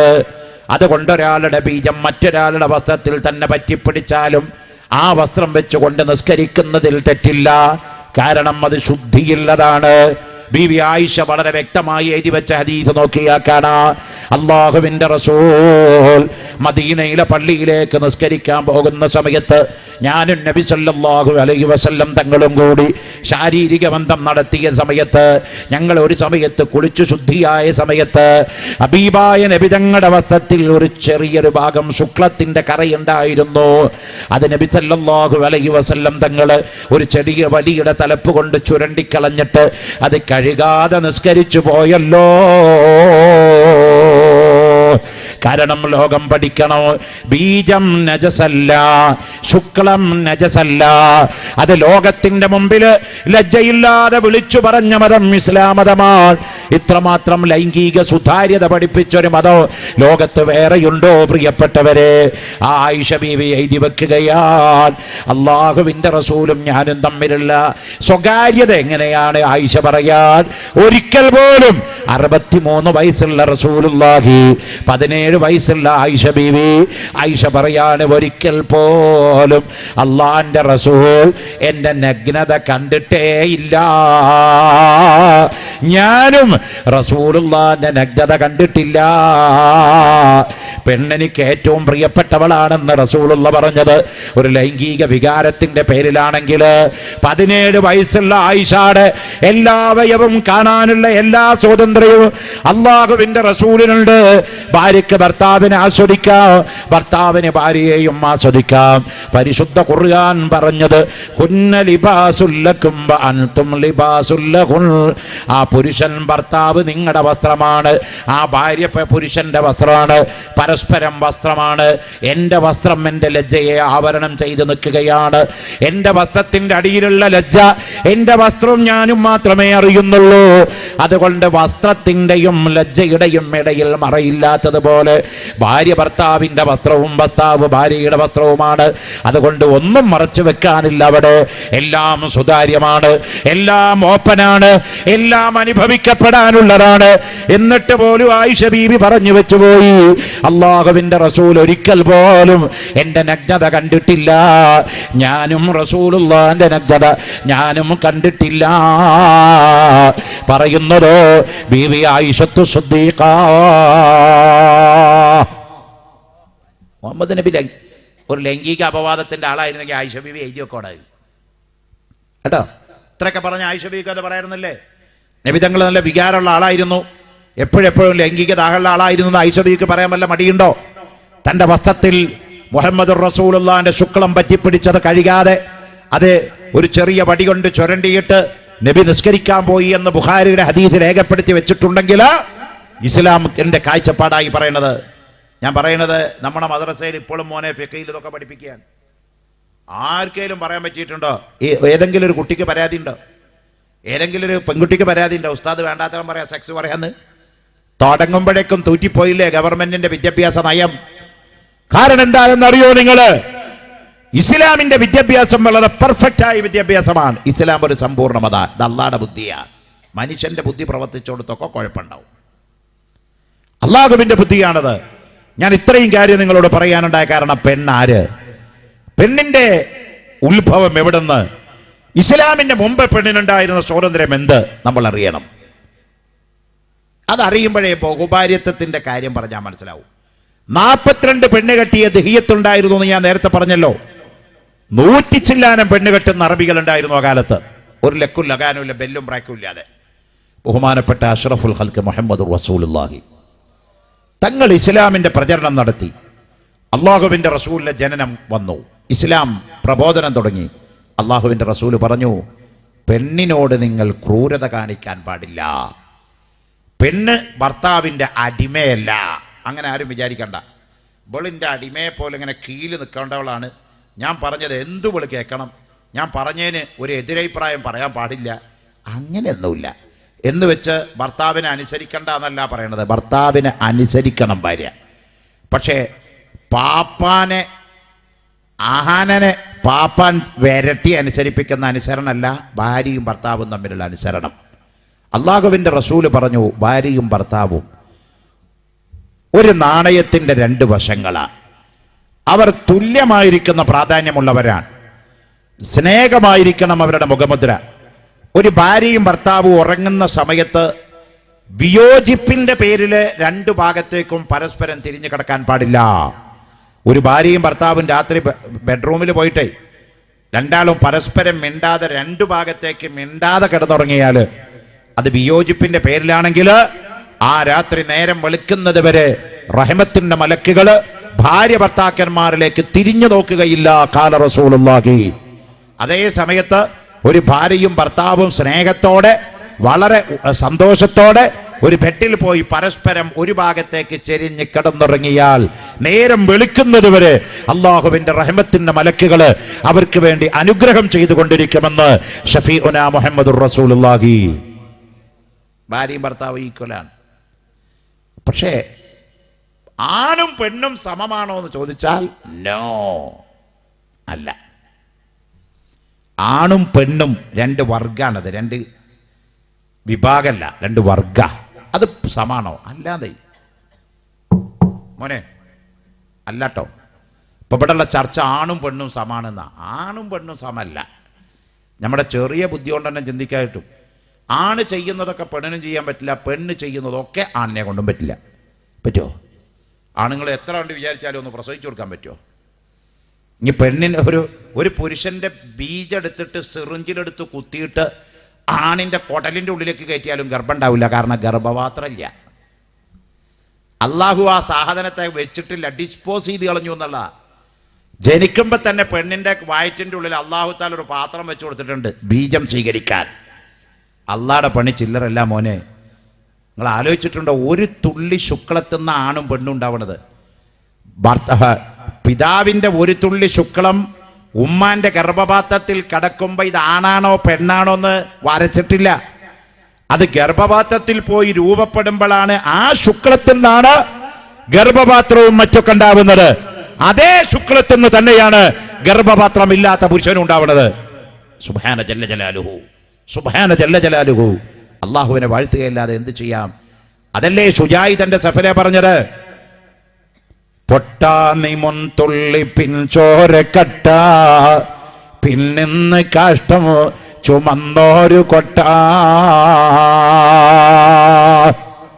എടോ മനുഷ്യ, നീ ആലോചിക്കണം. നീ ഒരു കേവലം ഒരു തുള്ളി ബീജായിരുന്നു, അത് പിന്നെ ചോരക്കഷ്ണായി, അത് പിന്നെ മാംസക്കഷ്ണായി, അത് പിന്നെ മനുഷ്യനായി മാറി.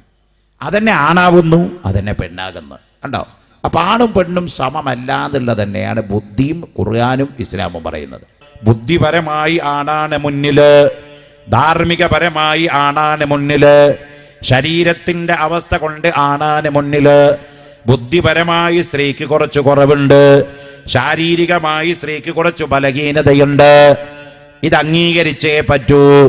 ഒരു വാദത്തിന് സംവാദത്തിന് വേണ്ടി പറയുന്നതല്ല, അത് സൃഷ്ടിപ്പിന്റെ രഹസ്യമാണ്. ആധുനിക ലോകം പുരുഷന്റെ ബ്രെയിൻ കൊണ്ടുപോയി പരിശോധിച്ചു നോക്കി, പെണ്ണിന്റെ തലച്ചോറും കൊണ്ടുപോയി പരിശോധിച്ചു നോക്കി. ആണിന്റെ തലച്ചോറിലുള്ളതിന്റെ നേരെ പകുതി അറകൾ മാത്രമേ പെണ്ണിന്റെ തലച്ചോറിൽ നൽകിയുള്ളൂ എന്ന് പറഞ്ഞത് ഖുർആനല്ല, ഹദീസല്ല, ആധുനിക ബയോളജിയാണ്. അതുകൊണ്ടാണ് ഖുർആൻ പറഞ്ഞത് അർരിജാലു ഖവ്വാമൂന അലൽ നിസാ, സ്ത്രീകളെ നയിക്കേണ്ടവർ നിയന്ത്രിക്കേണ്ടവർ പുരുഷനാണ്. എന്ന് വെച്ചാൽ പെണ്ണ് പുരുഷന്റെ അടിമയല്ല, പെണ്ണ് പുരുഷന്റെ വെപ്പാട്ടിയല്ല, പെണ്ണ് പുരുഷന്റെ ഭോഗവസ്തുവല്ല, പെണ്ണ് പുരുഷന്റെ അടുക്കള യന്ത്രമല്ല. അതുകൊണ്ടാണ് റസൂലുള്ളാഹി തങ്ങൾ പറഞ്ഞത്, നിങ്ങൾ നിങ്ങളുടെ ഭാര്യമാരോട് നീതി പുലർത്തണം. അവൾ മൃഗങ്ങളെ പോലെ വീഴ്ച നടത്താൻ മാത്രം വിധിക്കപ്പെട്ടവളല്ല, അവൾ നിങ്ങളുടെ കുടുംബിനിയാണ്. അതെ, ഈ ലോകത്ത് വെച്ച് ഏറ്റവും നല്ല ചരക്ക്, ഈ ലോകം തന്നെ ഒന്നാം നമ്പർ ചരക്ക, ആ ചരക്കിൽ വെച്ച് ഏറ്റവും നല്ല ചരക്ക് അതെ അൽ മർഅത്തു സാലിഹ, ഒരു സാലിഹത്തായ പെണ്ണാണെന്ന് ഖാല റസൂലുള്ളാഹ്.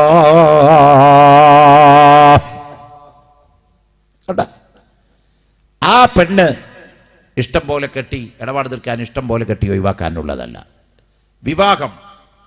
അത് ഞാൻ ഇന്നലെ പറഞ്ഞിട്ടുണ്ട്. സ്വവർഗാനുരാഗത്തെ സംബന്ധിച്ച് ഇന്നലെ എൻ്റെ പ്രസംഗത്തിൽ ഞാൻ പറഞ്ഞപ്പോൾ വിവാഹത്തിന്റെ ഭാഗം കടന്നു വന്നിടത്ത് ഞാൻ പറഞ്ഞിട്ടുണ്ട്, വിവാഹം ഇബാദത്താണെന്ന് പഠിപ്പിച്ച മതമാണ് ദീനുൽ ഇസ്ലാം. മോനെ നോമ്പ് നോറ്റ പോലെ, ഹജ്ജ് ചെയ്ത പോലെ, നിസ്കരിച്ച പോലെ, സകാത്ത് കൊടുത്ത പോലെ, സദഖ കൊടുത്ത പോലെ അല്ലാഹുവിന്റെ പക്കൽ നിന്ന് കൂലി കിട്ടുന്ന ഒരു പ്രവർത്തനമാണ് വിവാഹം. അതുകൊണ്ടാണ് റസൂലുള്ളാഹി പറഞ്ഞത്, ഇങ്ങോട്ട് മൻ തസവ്വജ ബിഇംറഅത്തിൻ ഫഖദ് അഹറത സുലുസൈ ദീനിഹി ഫല്യത്തഖില്ലാഹ ഫിസ്സുലുസിൽ ബാഖി. കണ്ടാ, അല്ലാഹുവിന്റെ റസൂൽ പറഞ്ഞു, നിങ്ങളിൽ ആരെങ്കിലും ഒരു വിവാഹം ചെയ്യാൻ ആഗ്രഹിക്കുന്നുവെങ്കിൽ മൻ തസവ്വജ ബിഇംറഅത്തിൻ, ഒരു പെണ്ണിനെ ഒരാൾ വിവാഹം ചെയ്താൽ, ആണിനെ പറഞ്ഞിട്ടില്ല. ആണിനെ കല്യാണം കഴിക്കണ കല്യാണമല്ല, പെണ്ണിനെ കല്യാണം കഴിക്കണ കല്യാണമല്ല, അത് കളവാണ് കേട്ടോ മോനെ. ആണിനെ കല്യാണം കഴിക്കുന്നതിന് മാരേജ് എന്ന പദം ദുർവ്യാഖ്യാനം ചെയ്തതാണ്. പെണ്ണിനെ കല്യാണം കഴിക്കുന്നത് വിവാഹം എന്ന പദം ദുർവ്യാഖ്യാനം ചെയ്തതാണ്. ആ പദം തന്നെ ഉപയോഗിക്കാൻ പാടില്ല, അത് മിസ്യൂസ് ചെയ്യപ്പെട്ടിരിക്കുകയാണ്. അതുകൊണ്ട് ഇസ്ലാം മതം വളരെ വ്യക്തമായി പറഞ്ഞു, നിങ്ങൾ ആരെങ്കിലും ഒരു സ്ത്രീയെ കല്യാണം കഴിച്ചാൽ അവൻ ദീനിന്റെ 2/3 ഭാഗം നിറവേറ്റി.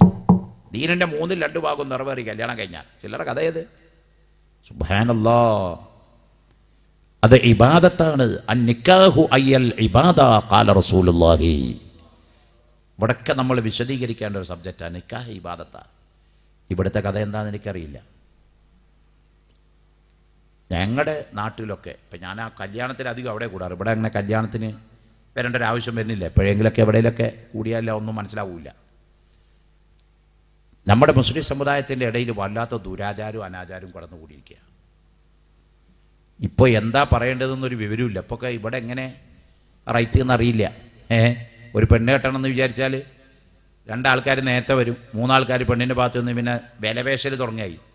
അവൻ എൻ്റെ മകളെ കെട്ടിക്കുമ്പോൾ ഞാൻ ഇപ്പോൾ കൊടുത്തത് 15 കിലോനാ. ഇവിടെയൊക്കെ ഇപ്പോൾ പവനല്ലേ, ചാവക്കാട് വന്ന കിലോനാ പറയുന്നത്. ഇതൊക്കെ തൂക്കി ഉണ്ടാക്കാൻ വലിയ അടങ്ങറാ. മത്തി തൂക്കണ പോലെ വേഗം കട്ടിയും തുലാസും വെച്ച് തൂക്കിയാൽ കിലോ 15. ഒറ്റയടിക്ക് ഹോൾസെയിൽ കച്ചവടം. അപ്പോൾ എൻ്റെ മകളെ കെട്ടിക്കുമ്പോൾ ഞാൻ 5 കിലോനെ കൊടുത്തത്. അതുകൊണ്ട് ഇപ്പോൾ മകന് മുന്നിട്ട് അതുകൊണ്ട് മിനിമം ഒരു ഇരട്ടിയെങ്കിലും ഇല്ലാതപ്പോൾ പണി നടക്കില്ലല്ലോ. അതുകൊണ്ട് 10 കിലോനും ബാക്കി ഒരു 25 ലക്ഷം ഉറുപ്പിയും പിന്നെ അത്യാവശ്യം മോശമില്ലാതെ അധികമൊന്നും ചോദിക്കുന്നില്ല ഒരു 85 ലക്ഷം ഉറുപ്പിയുടെ ഈ ക്ലാസ് മെർസിഡീസ് ബെൻസ് കാറും. ഇത് കേട്ട വയ്ക്കുന്ന ആ പെൺകുട്ടിയുടെ രക്ഷിതാവ് ഹാർട്ട് ഉണ്ടെങ്കിൽ അറ്റാക്കായി അപ്പം മരിച്ചു പോകും. നമ്മളടക്കപ്പം ഇത് നടത്തി. ഈ സമുദായത്തിലാണ് ഈ കുരുത്തക്കേട് മുഴുവൻ. ഉത്തമ സമുദായമെന്ന് ഖുർആൻ പറഞ്ഞ ഈ സമുദായത്തിലാണ് ഏറ്റവും അധികം അന്ധവിശ്വാസങ്ങളും അനാചാരങ്ങളും ധൂർത്തും ദുർവ്യയവും നടത്തപ്പെടുന്നത്. പ്രിയപ്പെട്ടവരെ, എതിർത്തേ പറ്റൂ. നമ്മൾ ചെറുപ്പക്കാർ തയ്യാറാവണം. ഒരു സ്വർണത്തിൻ്റെ ഒരു പവൻ്റെ വില എന്തപ്പോൾ 13,000 രൂപയുടെ അടുത്തെത്തി. പണിക്കൂലിയും പണിക്കറവും കുറവും കൂട്ടലൊക്കെ കഴിച്ച സ്വർണ്ണ കച്ചവടക്കാരെ കുറ്റം പറയല്ല കേട്ടോ. അല്ലാ, ഇതൊക്കെ എതിർത്ത് പ്രസംഗിച്ചു പോയ മൊയ്ലിയാരെ ഞങ്ങളുടെ ജ്വല്ലറി പൂട്ടുള്ള പണി ഞങ്ങൾ ഇത് ചിന്തിച്ചു പോരുത്. ജ്വല്ലറി പൂട്ടണ്ട, സ്വർണം വാങ്ങണ്ട എന്ന് പറഞ്ഞിട്ടില്ല നമ്മൾ. അതിന് ചില നിയന്ത്രണങ്ങൾ നിങ്ങൾ വെക്കണം. 100 പവൻ കിട്ടിയാൽ തന്നെ പെണ്ണ് കിട്ടുള്ളൂ. എന്നിട്ട് ഇതെന്താ ചെയ്യണത്? അണിയാൻ പറ്റുന്നുണ്ടോ? ഇതെല്ലാം കൂടി വാങ്ങി 150 പവനും കൊണ്ടുപോയി വെച്ചപ്പോൾ പിറ്റേ ദിവസം 2 തമിഴന്മാർ അണജേ ഇവിടെ പഴയ ഇരുമ്പ് ചെമ്പ് പാത്രം കൊടുക്കാണ്ട് വെച്ച് വരും. രാത്രിയാകുമ്പോൾ അവൻ ജനാല പോയെടുത്ത് അങ്ങോട്ട് മാറ്റി വെച്ചാൽ 150 കട്ടുണ്ടാവും. ഒന്നാകെ പോയി. ഇതാ ഇന്ന് നമ്മുടെ സമുദായത്തിൻ്റെ അവസ്ഥ. വിവാഹത്തിൻ്റെ പേര് നടക്കുന്ന ദൂർത്ത് പറയാതിരിക്കാൻ വയ്യ. ഒരു അടുത്ത ദിവസം ഞാൻ തൃശ്ശൂരിൽ ലുലു ഇൻ്റർനാഷണൽ സെൻറ്റർ എന്ന് പറഞ്ഞിട്ടൊരു വലിയ കേരളത്തിലെ ഏറ്റവും വലിയ ഹാള് പത, കേരളത്തിലെ ഏറ്റവും വലിയ കല്യാണ മണ്ഡപം ഇപ്പോൾ തൃശ്ശൂരിലുള്ള ലുലു ഇൻ്റർനാഷണൽ സെൻറ്ററാണ്. അതിന് മുമ്പ് എറണാകുളത്തുള്ള മെറഡിയനായിരുന്നു. ഇപ്പോൾ തൃശ്ശൂർ ലുലു ഇൻ്റർനാഷണൽ സെൻറ്ററാണ് കേരളത്തിലെ ഏറ്റവും വലിയ വിവാഹ ഹാള്. അവിടെ ഒരു വിവാഹത്തിൽ പങ്കെടുത്തു. ചുരുങ്ങിയതൊരു 8,000-9,000 ആളുണ്ട് ആ കല്യാണത്തിന്. ഒക്കെ VIP അങ്ങനെയുള്ള ആളുകളാണ്. അപ്പോൾ കല്യാണം കഴിഞ്ഞ് പോരുമ്പോൾ ഞാൻ ഈ ഭക്ഷണം ഉണ്ടാക്കി കൊടുക്കുന്നത് ഒരു TV നിന്നിട്ട് ഒരു കുമ്പ കുറിപ്പിച്ച് ഭക്ഷണം ഉണ്ടാക്കുന്ന ഒരാളുണ്ടല്ലോ. അല്ല, പേര് ഞാൻ പറയുന്നില്ല, TV പേരും ഇപ്പോൾ തന്നെ മനസ്സിലായിട്ടുണ്ടാവും. അയാളാ ഭക്ഷണം കഴിഞ്ഞ് പോരുമ്പോൾ അയാളൊരു മുസ്ലിമാണ്. അയാളെ പരിചയപ്പെട്ടു. അങ്ങനെ ഞാൻ ചോദിച്ചു, ഇതെങ്ങനെ അതിൻ്റെ കോൺട്രാക്ടർ എങ്ങനെ ചോദിച്ചു. അപ്പോൾ പറഞ്ഞ ആ ഇരിക്കുന്ന ഒരു പ്ലേറ്റ് ഇങ്ങോട്ട് എടുത്താൽ 400 റുപ്യ അപ്പം പോയി എന്നാ പറഞ്ഞത്. വെറുതെ ഒരു പ്ലേറ്റ് എടുത്തിട്ട് ഒരു ചിക്കൻ്റെ കട്ടൻ തന്നിട്ട് ആ പ്ലേറ്റ് കൊണ്ടുപോയി ദൂരക്കെട്ട് അടുത്ത പ്ലേറ്റ് എടുത്തിട്ടാവും ചിലപ്പോൾ വേറൊരുത്തൊരു പത്രി വയ്ക്കാൻ പോണ്. മുതലാളിയുടെ 800 പോയി. ഞാനിങ്ങനെ ആലോചിച്ച് പോയി. അപ്പോൾ എൻ്റെ മുമ്പിൽ 2-3 കുട്ടികളുണ്ടായിരുന്നു. അവരൊരു പ്ലേറ്റ് എടുത്തു വന്നിട്ട് എന്തൊക്കെ തിന്ന് തൂരക്ക് വെച്ചറിഞ്ഞിട്ട് പിന്നെ ഒരു പ്ലേറ്റ് എടുത്തു പോയി അപ്പുറത്തേക്കുണ്ട്. എടുക്കണ്ടെന്ന് മറ്റോ പറയുന്നില്ല, കാരണം അവന് ഭയങ്കര ലാഭമല്ലോ. 1000 ആളുടെ ഫുഡ് കൊണ്ട് 4000 ആളുടെ കാശല്ലേ കിട്ടണേ.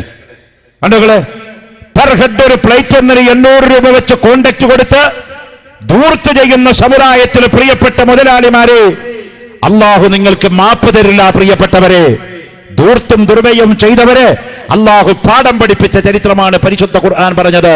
കുലു വശ്റബു, നിങ്ങൾ തിന്നോളൂ കുടിച്ചോളൂ, പക്ഷേ വലാ തസ്രിഫു, നിങ്ങൾ അമിതം പ്രവർത്തിക്കരുത്, ധൂർത്ത് ചെയ്യരുത്. കാരണം ഇന്നല്ലാഹ ലാ യുഹിബ്ബുൽ മുസ്രിഫീൻ, അമിതം പ്രവർത്തിക്കുന്നവരെ അള്ളാഹു ഇഷ്ടപ്പെടുന്നില്ല. ഒരു കല്യാണത്തിന് മനുഷ്യന് കഴിക്കാനുള്ള ഭക്ഷണം കൊടുത്താൽ മതി. നിങ്ങളെന്ന് ഒരു ബിരിയാണി തന്നെ കിട്ടിയ ഇഷ്ടം പോലല്ലേ. ഒരു നല്ലൊരു ചോറും ഒരു കൂട്ടാനും ഒരു ഉപ്പേരിയും സംബന്ധിച്ചുള്ളൊരു ചോറ് കിട്ടിയാൽ മതിയാവില്ലേ? നമ്മുടെ അയൽപക്കത്തെ വീട്ടില് പുരഞ്ഞിറഞ്ഞു നിൽക്കുന്ന പെൺകുട്ടികളുള്ളപ്പോൾ 400 പവൻ കൊടുക്കുന്ന മുതലാളിമാര്, ഈ ക്ലാസ് മെർസിഡീസ് ബെൻസ് കൊടുക്കുന്ന മുതലാളിമാര്, 50 ലക്ഷം ഡബറി കൊടുക്കുന്ന മുതലാളിമാര്, താൻ അല്ലാഹുവിന്റെ കോടതിയിൽ മറുപടി പറയേണ്ട ഒരു സമയം വരാനുണ്ട്. എവിടുന്നാ ഈ പണം സമ്പാദിച്ചത്? എവിടെയാ ഈ പണം ചെലവഴിച്ചത്?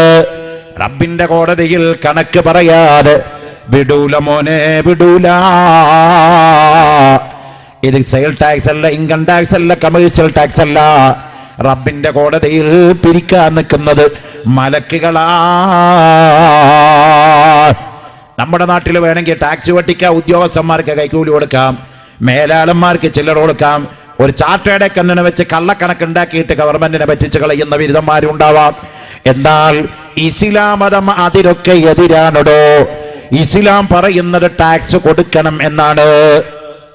ഞാനിന്ന് നമ്മുടെ ബഹുമാനപ്പെട്ട കുഞ്ഞാപ്പു സാഹിബിൻ്റെ ഒരു ഫാക്ടറി, ഒരു ഇൻഡസ്ട്രിയൽ ഏരിയ സന്ദർശിക്കാൻ വേണ്ടി പോയി. അതായത് അവിടെ പ്രവാസികൾക്ക് വേണ്ടി, ഗൾഫ് രാജ്യങ്ങളിൽ നിന്ന് റിട്ടയർഡ് ചെയ്തു വരുന്ന പ്രവാസികൾക്ക് വേണ്ടി തൊഴിൽ നൽകുന്ന ഒരു സംരംഭം തുടങ്ങി വെച്ചിട്ടുണ്ട് അവിടെ. വേറെയും കുറെ ഇടപാടുകൾ അവിടെ നടക്കുന്നുണ്ട്. അവിടെ ചെന്നപ്പോൾ ഒരു ചെറുപ്പക്കാരൻ കുറേ സംശയം ചോദിച്ചു. ഒരാൾ ചോദിച്ചു എന്നോട്, ഉസ്താദേ, ഗവൺമെന്റിന് ടാക്സ് കൊടുക്കുന്നതിൽ വല്ല എക്സ്ക്യൂസും ഉണ്ടോ? ഒരേ എക്സ്ക്യൂസും ഇല്ല. ഗവൺമെന്റിന് ടാക്സ് കൊടുക്കൽ നിർബന്ധമാണെന്ന് ഖുർആനിൽ അല്ലാഹ് പറഞ്ഞിട്ടുണ്ട്. അപ്പൊ വേറെ ആൾ ചോദിച്ചു, ഉണ്ടിക്കച്ചവടം നടത്താൻ പാടുണ്ടോ ചോദിച്ചു. അത് തെണ്ടിക്കച്ചവടാണ് മോനെ, കാരണം ഉണ്ടിക്കച്ചവടം ഹറാമാണ്. അതേനേ ചിലവർ പറയാറുണ്ട്, അത് നമ്മളിപ്പോ ഈ ഗവൺമെന്റിന്, നമ്മളിപ്പോ ഗൾഫിൽ ഇരുന്നിട്ട് ഇങ്ങോട്ട് കൊടുത്തിട്ട് ഇപ്പൊ ഈ ഗവൺമെന്റിന് അങ്ങോട്ട് കിട്ടുന്നത് ഇങ്ങോട്ട് കിട്ടുന്നത് ഒന്നുമില്ല. ഒരു ഗവൺമെന്റിന് കിട്ടുന്ന ഇൻകം ചൂഷണം ചെയ്ത് നടത്തുന്ന വെട്ടിപ്പ് നിഷിദ്ധമായ ഹറാമാണ്, സംശയം വേണ്ട. ഉണ്ടിക്കച്ചവടം നിഷിദ്ധമാ, ഹവാല നിഷിദ്ധമാ, ടാക്സ് വെട്ടിക്കാൻ പാടില്ല. ഇത് രാജ്യസ്നേഹമുള്ള മുസ്ലിമിന്റെ കടമയാണ്. ഇത് ഖുർആൻ വിശ്വസിക്കുന്ന മുസ്ലിമിന്റെ കടമയാണ്. ഇത് പറയൽ മതപണ്ഡിതന്മാർക്ക് നിർബന്ധമായ കടമയാണ്. അല്ലെങ്കിൽ നമ്മൾ തെറ്റിദ്ധരിക്കും. കാരണം എല്ലാ കള്ളക്കടത്തുകാരെയും സംരക്ഷിക്കേണ്ടത് ഇസ്ലാം മതത്തിലെ മൂല്യന്മാരാണെന്ന് തോന്നും. എല്ലാ കൊള്ളക്കാരെയും സംരക്ഷിക്കുന്നത് നമ്മളാന്ന് തോന്നിപ്പോകും. അല്ല, ഇസ്ലാം മതത്തിൽ അതിന് നിയമമല്ല മോനെ. ഗവൺമെന്റിന് അപ്പോൾ ഒരാളിനോട് ചോദിച്ചു, അങ്ങനെയാണെങ്കിൽ ഉമർ ഖാദി ടാക്സ് കൊടുക്കുന്നതിന് സമരം നടത്തിയിട്ടില്ലേന്നാ ഒരു ചെറുപ്പക്കാരൻ ചോദിച്ചു. ചിലപ്പോൾ അയാൾക്ക് അവിടെ ഉണ്ടാവും. ഒരു സഹോദരൻ ചോദിച്ചു എന്നോട്, ഉസ്താദെ, ഉമർ ഖാദി ടാക്സ് കൊടുക്കുന്നതിനെതിരല്ലേ സമരം നടത്തിയത്?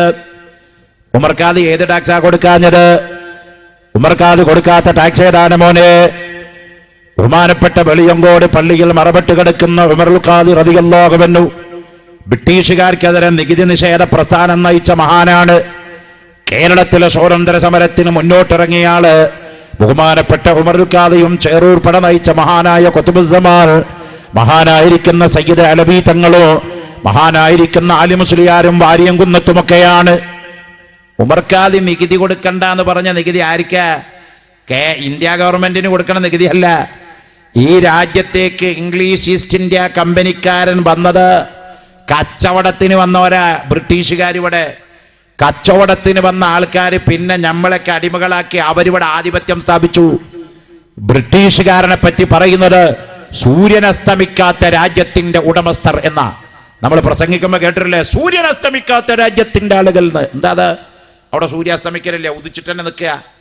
ബ്രിട്ടനിൽ സൂര്യാസ്തമിക്കാണ്ടല്ല ഈ പറയണത്. ഇവിടെ ഇപ്പൊ നമ്മളിപ്പോ വേങ്ങരയിൽ വാല് പറയുന്ന ഈ സമയത്ത് രാത്രി 12:30 മണി, 12 മണിക്കൂർ വ്യത്യാസത്തിലെ അമേരിക്കൻ ടൈം. അവിടെ എന്നാ ആൾക്കാരൊക്കെ നീച്ചിരുന്ന് നോമ്പോറ്റിരിക്കുക. നോമ്പുറക്കാൻ വേണ്ടി കാരൊക്കെ ഈത്തപ്പഴത്തിന് ഓടുകയാവും. നമ്മളിവിടെ അത്തായച്ചോറിനുള്ള പണി ആലോചിച്ചുകൊണ്ടിരിക്കുക. 12 മണിക്കൂർ വ്യത്യാസമാണ് അമേരിക്ക. ഇന്ന് അമേരിക്ക രാജ്യമടക്കം ഒരു കാലത്ത് ബ്രിട്ടീഷുകാരന്റെ കോളനി വാഴ്ചയുടെ കീഴിലായിരുന്നു. അതുകൊണ്ട് ബ്രിട്ടന്റെ അധീനതയിലുള്ള രാജ്യത്ത് ഒരു സ്ഥലത്ത് സൂര്യൻ ഉദിച്ചു നിൽക്കുമ്പോൾ മറ്റേ സ്ഥലത്ത് സൂര്യാസ്തമിക്കുന്നേ ഉണ്ടാവുള്ളൂ. അതുകൊണ്ടാണ് ആലങ്കാരിക പ്രയോഗം പറയാനുള്ളത്, സൂര്യനസ്തമിക്കാത്ത രാജ്യത്തിന്റെ ഉടമസ്ഥർ അവരാണ് ബ്രിട്ടീഷുകാർ. ഇന്ത്യ അടക്കമുള്ള രാജ്യങ്ങളൊക്കെ ബ്രിട്ടന്റെ കോളനി വാഴ്ചയിലായിരുന്നു. അങ്ങനെ ഇവിടെ കയറി കച്ചവടത്തിന് വന്ന ഈ ബ്രിട്ടീഷുകാര് നമ്മുടെ രാജ്യം കീഴ്പ്പെടുത്തി, നമ്മുടെ രാജ്യത്തിന്റെ ഇൻകം അവർ കൈക്കലാക്കി, ഇവിടുത്തെ ചുക്ക്, ഏലം, ഇഞ്ചി, കുരുമുളക് അവർ കൈക്കലാക്കി, ഇവിടുത്തെ വെള്ളം അവർ കൈക്കലാക്കി, എന്നിട്ട് നമ്മളെ അടിമകളാക്കി വെച്ചു. പോരാത്തതിന് പറഞ്ഞു നികുതിയും പാടാന്ന് പറഞ്ഞു. അപ്പൊ ഉമർ ഖാദി പറഞ്ഞു, എടാ ബ്രിട്ടീഷുകാരാ, നീ അന്യനാട്ടിൽ നിന്ന് കയറി വന്ന് ഞങ്ങളെയൊക്കെ അടിമകളാക്കി വെച്ചിട്ട് ഞങ്ങളുടെ നാട്ടിലെ വിഭവങ്ങൾ മുഴുവൻ കൊള്ളയടിച്ചിട്ട് പണം ഉണ്ടാക്കിയിട്ട് ഇനി ഈ നാട് മുഴുവൻ ഇങ്ങനെ കൂത്തി ഞെരങ്ങിയത് പോരാണ്ട് ഞങ്ങളിപ്പോ ബ്രിട്ടീഷുകാരൻ ടാക്സ് കൊടുക്കണോ? അതുകൊണ്ട് ഉമർ ഖാദി പറഞ്ഞു പോയി, രാജ്യസ്നേഹമുള്ള ഒരൊറ്റ മുസ്ലിങ്ങളും ടാക്സ് കൊടുക്കാൻ പാടില്ല. ബഹുമാനപ്പെട്ട വെളിയങ്കോട് ഉമർ ഖാദി തങ്ങൾ പറഞ്ഞു പോയതാണത്. ഇംഗ്ലീഷുകാർക്ക് ടാക്സ് കൊടുക്കരുത് എന്നാണ് പറഞ്ഞത്. ഇംഗ്ലീഷുകാർ ഈ രാജ്യത്ത് കയറി വന്നവരാണ്. നമ്മുടെ നാട്ടുകാർക്ക് ടാക്സ് കൊടുക്കരുതെന്നോ, നമ്മുടെ നാട്ടിലെ ഭരണകൂടങ്ങൾക്ക് ഇൻകം ടാക്സോ സെയിൽ ടാക്സോ മറ്റു ടാക്സോ കൊടുക്കരുതെന്നോ ഉമർ ഖാദി പറഞ്ഞിട്ടില്ല. ഇസ്ലാം മതത്തിൽ അങ്ങനെ നിയമമില്ല. ടാക്സ് കൊടുത്തുകൊള്ളണം. ഒരു രാജ്യത്ത് ജീവിക്കുമ്പോൾ രാജ്യത്തിന്റെ നിയമം പാലിക്കണമെന്നാണ് ഖുർആൻ പറഞ്ഞത്. അത്തിഉല്ലാഹ വ അത്തിഉർ റസൂല വ ഉലിൽ അംരി മിൻകും. അല്ലാഹുവിനെ ഭയപ്പെടണം, റസൂലുള്ളാഹിനെ അനുസരിക്കണം. ഒരു രാജ്യത്തിന്റെ ഭരണാധികാരികൾക്ക് നിങ്ങൾ കീഴ്പ്പെട്ട് ജീവിക്കണം. പരിശുദ്ധ ഖുർആൻ. അതുകൊണ്ട് പ്രിയപ്പെട്ട സഹോദരന്മാരെ, ഞാൻ പറഞ്ഞു വെച്ചത്, നമ്മുടെ സമുദായത്തിൻ്റെ അകത്തുള്ള ദൂർത്തും ദുർവ്യയങ്ങളും ഒഴിവാക്കപ്പെടേണ്ടതാണ്. വിവാഹം എന്നുള്ളത് ഇബാദത്താണ്. തലേ ദിവസമായാലും പിറ്റേ ദിവസമായാലും നമ്മുടെ വിവാഹത്തിൽ ഇപ്പൊ മറ്റുള്ളവരെ അതിക്രമിച്ച് കുപ്പി പൊട്ടിക്കുന്ന ഇടപാട് മുസ്ലിം സമുദായത്തിൽ വ്യാപകമാണ്. എല്ലാ കല്യാണത്തിനും ഇപ്പൊ കള്ള് കൊടുക്കുന്നുണ്ട് കുടിക്കാനേ. ഞാൻ ഇന്നാന്നൊരു മുസ്ലിം പ്രമാണിയുടെ കല്യാണത്തിന് പോയി. അപ്പോൾ കല്യാണം കഴിഞ്ഞ് ഇങ്ങോട്ട് പോരുമ്പോൾ കുറച്ച് ചെറുപ്പക്കാർ അവിടെ നിന്ന് ഇങ്ങനെ തിരിയുന്നുണ്ട്. അതെന്താ അവിടെ ഏറ്റു? അപ്പോൾ പറഞ്ഞു ഇവിടെ അല്ല ഞങ്ങൾ കുറച്ച് ആൾക്കാർ അവിടെ ഒരു മീറ്റിംഗാണ് ഉസ്താദയാണ്. കുറച്ച് കഴിഞ്ഞപ്പോൾ ഞാൻ വേറൊരുത്തനെ ചോദിച്ചു, അവൻ ഇവരെ കൂട്ടത്തിൽപ്പെട്ട, പക്ഷെ അവൻ ഡ്രിങ്ക്സ് ഉള്ള ആളല്ല. അവൻ പറഞ്ഞു ഉസ്താദേ അവിടെ മറ്റേ സാധനം കൊടുക്കുന്നുണ്ട്. അത് കഥ എങ്ങനെ ചോദിച്ചു? അത് കല്യാണത്തിന് വരുന്നവർക്ക് കൊടുക്കാൻ ഫ്രീ ആയിട്ട് മുതലാളി മേടിച്ചു കൊടുത്തെടുക്കുക. കണ്ടോങ്ങള്.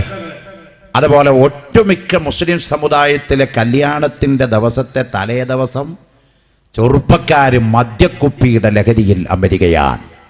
ഇവിടെ ഉണ്ടോ ഇല്ലേ എനിക്കറിയില്ല. ഞാൻ എൻ്റെ പരിചിതമായ കുറച്ച് കാര്യങ്ങൾ പറഞ്ഞു എന്ന് മാത്രമേ ഉള്ളൂ. പ്രിയപ്പെട്ടവരെ, അള്ളാഹു റബ്ബുൽ ഇസ്സത്തിനെ ഭയപ്പെടൂ. നിങ്ങൾ 10 കാശി നമ്മൾ കള്ളുടിക്കാൻ പോകുന്നത് എപ്പോഴാ? വയറ് വിശക്കുന്ന ഒരാൾ പോയിട്ട് കള്ളുടിക്കാൻ പോയില്ല. ആദ്യം വിശപ്പ് തീർക്കാനോ നോക്കുക. എല്ലാ സുഖം കിട്ടുമ്പോൾ പിന്നെ തോന്നാ 2 എണ്ണം വിട്ടാലുള്ള സുഖം എന്താ അതൊന്നും നോക്കുകയാണ്. അതുകൊണ്ട് ഒരു കാലം നമുക്കുണ്ടായിരുന്നു മോനെ, ഉടുതുണിക്ക് മറുതുണില്ലാത്തൊരു കാലം. 1956 ശേഷമാണ് നമ്മുടെ ഗൾഫ് നാടിന്ന് ബർക്കത്ത് കിട്ടിയപ്പോൾ ആ കേരളത്തിന്റെ പട്ടിണി തീർന്നത്. ഈ വേങ്ങരയിൽ തന്നെ ഈ ബർക്കത്ത് ലഭിച്ചത് ഗൾഫിന്റെ ബർക്കത്താ. ഗൾഫിന്റെ ബർക്കത്തില്ലായിരുന്നുവെങ്കിൽ വേങ്ങരയിൽ കെട്ടിടങ്ങൾ ഉയരുമായിരുന്നില്ല. ഇവിടെ പ്രസംഗിച്ച ബഹുമാനപ്പെട്ട കുഞ്ഞുബാപ്പു സാഹിബിന് അദ്ദേഹത്തിന്റെ മക്കളെ പഠിപ്പിച്ചുകൊണ്ട് ഉന്നതന്മാരായ ഡോക്ടർമാരാക്കാൻ കഴിയുമായിരുന്നില്ല.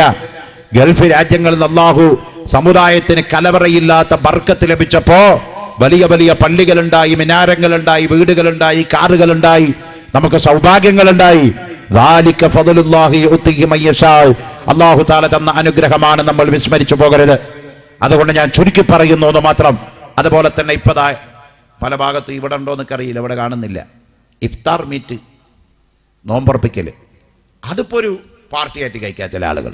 നോമ്പുറപ്പിക്കൽ ഒരു 10 ആളെ, നോമ്പുള്ള ആളെ നമ്മുടെ വീട്ടിലേക്ക് വിളിപ്പിക്കുക, ഉള്ള ഭക്ഷണം കൊടുക്കുക, അവർക്ക് അത്യാവശ്യം വയറ് നിറച്ച് നല്ലൊരു ഭക്ഷണം കൊടുക്കുക, എന്നിട്ട് അവരെ കൊണ്ടൊന്ന് ദുആ ചെയ്യിപ്പിച്ചുകൂടെ. വളരെ പുണ്യമുള്ള കാര്യമാണ്.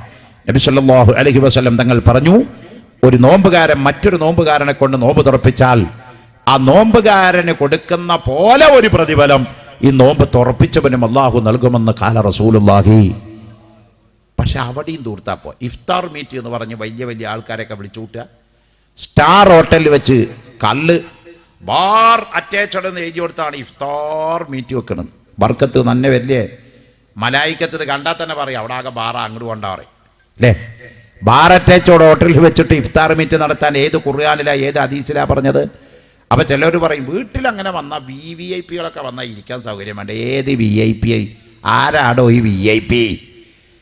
ആരാ ഈ VIP? ഇവിടുത്തെ ഏറ്റവും വലിയ VIP ആയിരുന്നില്ലേ മഹാനായിരിക്കുന്ന പാണക്കാട് സയ്യിദ് മുഹമ്മദ് അലി ശിഹാബ് തങ്ങൾ? മലയാള മനോരമയിൽ നിന്ന് തങ്ങളെപ്പറ്റി എഴുതിയത് ഞാൻ വായിച്ചു. മഹാനായ കാന്തപുര ഉസ്താദിന്റെ ലേഖനവും വായിച്ചു. ഒരിക്കൽ മലയാള മനോരമ മലപ്പുറത്തുനിന്ന് എഴുതി, ഫഹദ് രാജാവിനേക്കാൾ തിരക്കുള്ള ഒരു വ്യക്തി ലോകത്തുണ്ടെങ്കിൽ അത് പാണക്കാട് സയ്യിദ് മുഹമ്മദ് അലി ശിഹാബ് തങ്ങളാണെന്ന് ഈ മലയാള മനോരമയുടെ താളിൽ ഞാൻ വായിച്ചു പോയിട്ടുണ്ട്. ആ തങ്ങൾ കഴിഞ്ഞ കൊല്ലം റമദാൻ മാസത്തിൽ നമ്മളോട് കൂടെ ഉണ്ടായിരുന്ന തങ്ങളെന്ന് ഖബറിന്റെ അകത്തായിപ്പോൾ ഖബറെന്ന് കേട്ടാൽ തൽക്ഷണം ഞെട്ടേണ്ടതാ. കണ്ടാലുടൻ വാവിട്ടു നീ കരയേണ്ടതാ. മെത്തക്ക് പകരം മാളമാ സുബ്ഹാന റബ്ബി അതിൽ കിടക്കേണ്ടതാണ് സുമാന. മണ്ണിന്റെ തലയണയാണതിൽ നിനക്കുള്ളത് സുബ്ഹാന റബ്ബി ഇരുളിനാൽ പെയിന്റിട്ടതാ. മഹാനായിരിക്കുന്ന പാണക്കാട് തങ്ങൾ കിടക്കുന്ന ഖബറും വേങ്ങരയിൽ ഒരു ദരിദ്രവാസിയായ പാവപ്പെട്ടവൻ മനുഷ്യൻ കിടക്കുന്ന ഖബറും ഖബറിന്റെ അകത്ത് തന്നെയാണ് മോനെ. ബഹുമാനപ്പെട്ട തങ്ങളാണെന്ന് വെച്ചൊരു പ്രിഫറൻസ് ഖബറിലില്ല. മന്ത്രിയാണെന്ന് വെച്ചൊരു പരിഗണന ഖബറിലില്ല. MLA ആണെന്ന് വെച്ചൊരു പരിഗണന ഖബറിലില്ല. ലോകമറിയപ്പെട്ടവനാണെന്ന് വെച്ചൊരു പരിഗണന ഖബറിലില്ല. ബഹുമാനപ്പെട്ട അലി ഇബ്നു അബീ ത്വാലിബ് റളിയല്ലാഹു അൻഹുവിന്റെ ഭാര്യ അല്ലാഹുവിന്റെ റസൂലിന്റെ പ്രിയപ്പെട്ട മകളായ ഫാത്തിമത്തു സഹ്റ മരണപ്പെട്ടു പോയി. ഞാൻ ചുരുക്കി പറയാണ്, മരണപ്പെട്ട ഫാത്തിമ ബീബിയെ, മരണപ്പെട്ട ഫാത്തിമയുടെ മയ്യത്ത് കുളിപ്പിച്ച് കഫൻ ചെയ്ത് കബറടക്കാൻ അലി ഇബ്നു അബീ താലിബ് കൊണ്ടുപോയി. എവിടെ? മദീനയിൽ റസൂലുള്ളാഹിന്റെ ഖബർ ശരീഫിന്റെ നേരെ ഉമ്മറത്ത് കാണുന്ന ജന്നത്തുൽ ബഖീ. 15,000 സ്വഹാബത്തിന്റെ ഖബറുണ്ട് അവിടെ മോനെ. ഇപ്പോ ആ ഖബർസ്ഥാനിൽ ഫാത്തിമ ബീവിക്ക് ഖബർ കുഴിച്ചിട്ട് അലി ഇബ്നു അബീ താലിബ് മയ്യത്ത് കട്ടിൽ ചുമന്നിട്ട് ബഹുമാനപ്പെട്ട ഹസൻ ഹുസൈൻ റസൂലുള്ളാഹിന്റെ പ്രിയപ്പെട്ട 2 പേരക്കുട്ടികൾ പാണക്കാട് മുഹമ്മദ് അലി ശിഹാബ് തങ്ങളുടെ ബാപ്പന്റെ ബാപ്പ പോയി മുട്ടുന്നത് ബഹുമാനപ്പെട്ട സൈനുൽ ആബിദീൻ ഇബ്നു അലി ഇബ്നു അബീ താലിബിലാണ്. സൈനുൽ ആബിദീൻ ഇബ്നു അബീ താലിബ് ആരുടെ മോനാണ്? ബഹുമാനപ്പെട്ട ഹുസൈൻ റളിയല്ലാഹു അൻഹുവിന്റെ മകനാണ്. ഹുസൈൻ റളിയല്ലാഹു അൻഹുവിന്റെ പരമ്പരയിലൂടെയാണ് ലോകത്തുള്ള എല്ലാ തങ്ങന്മാരും നിലനിൽക്കുന്നത്.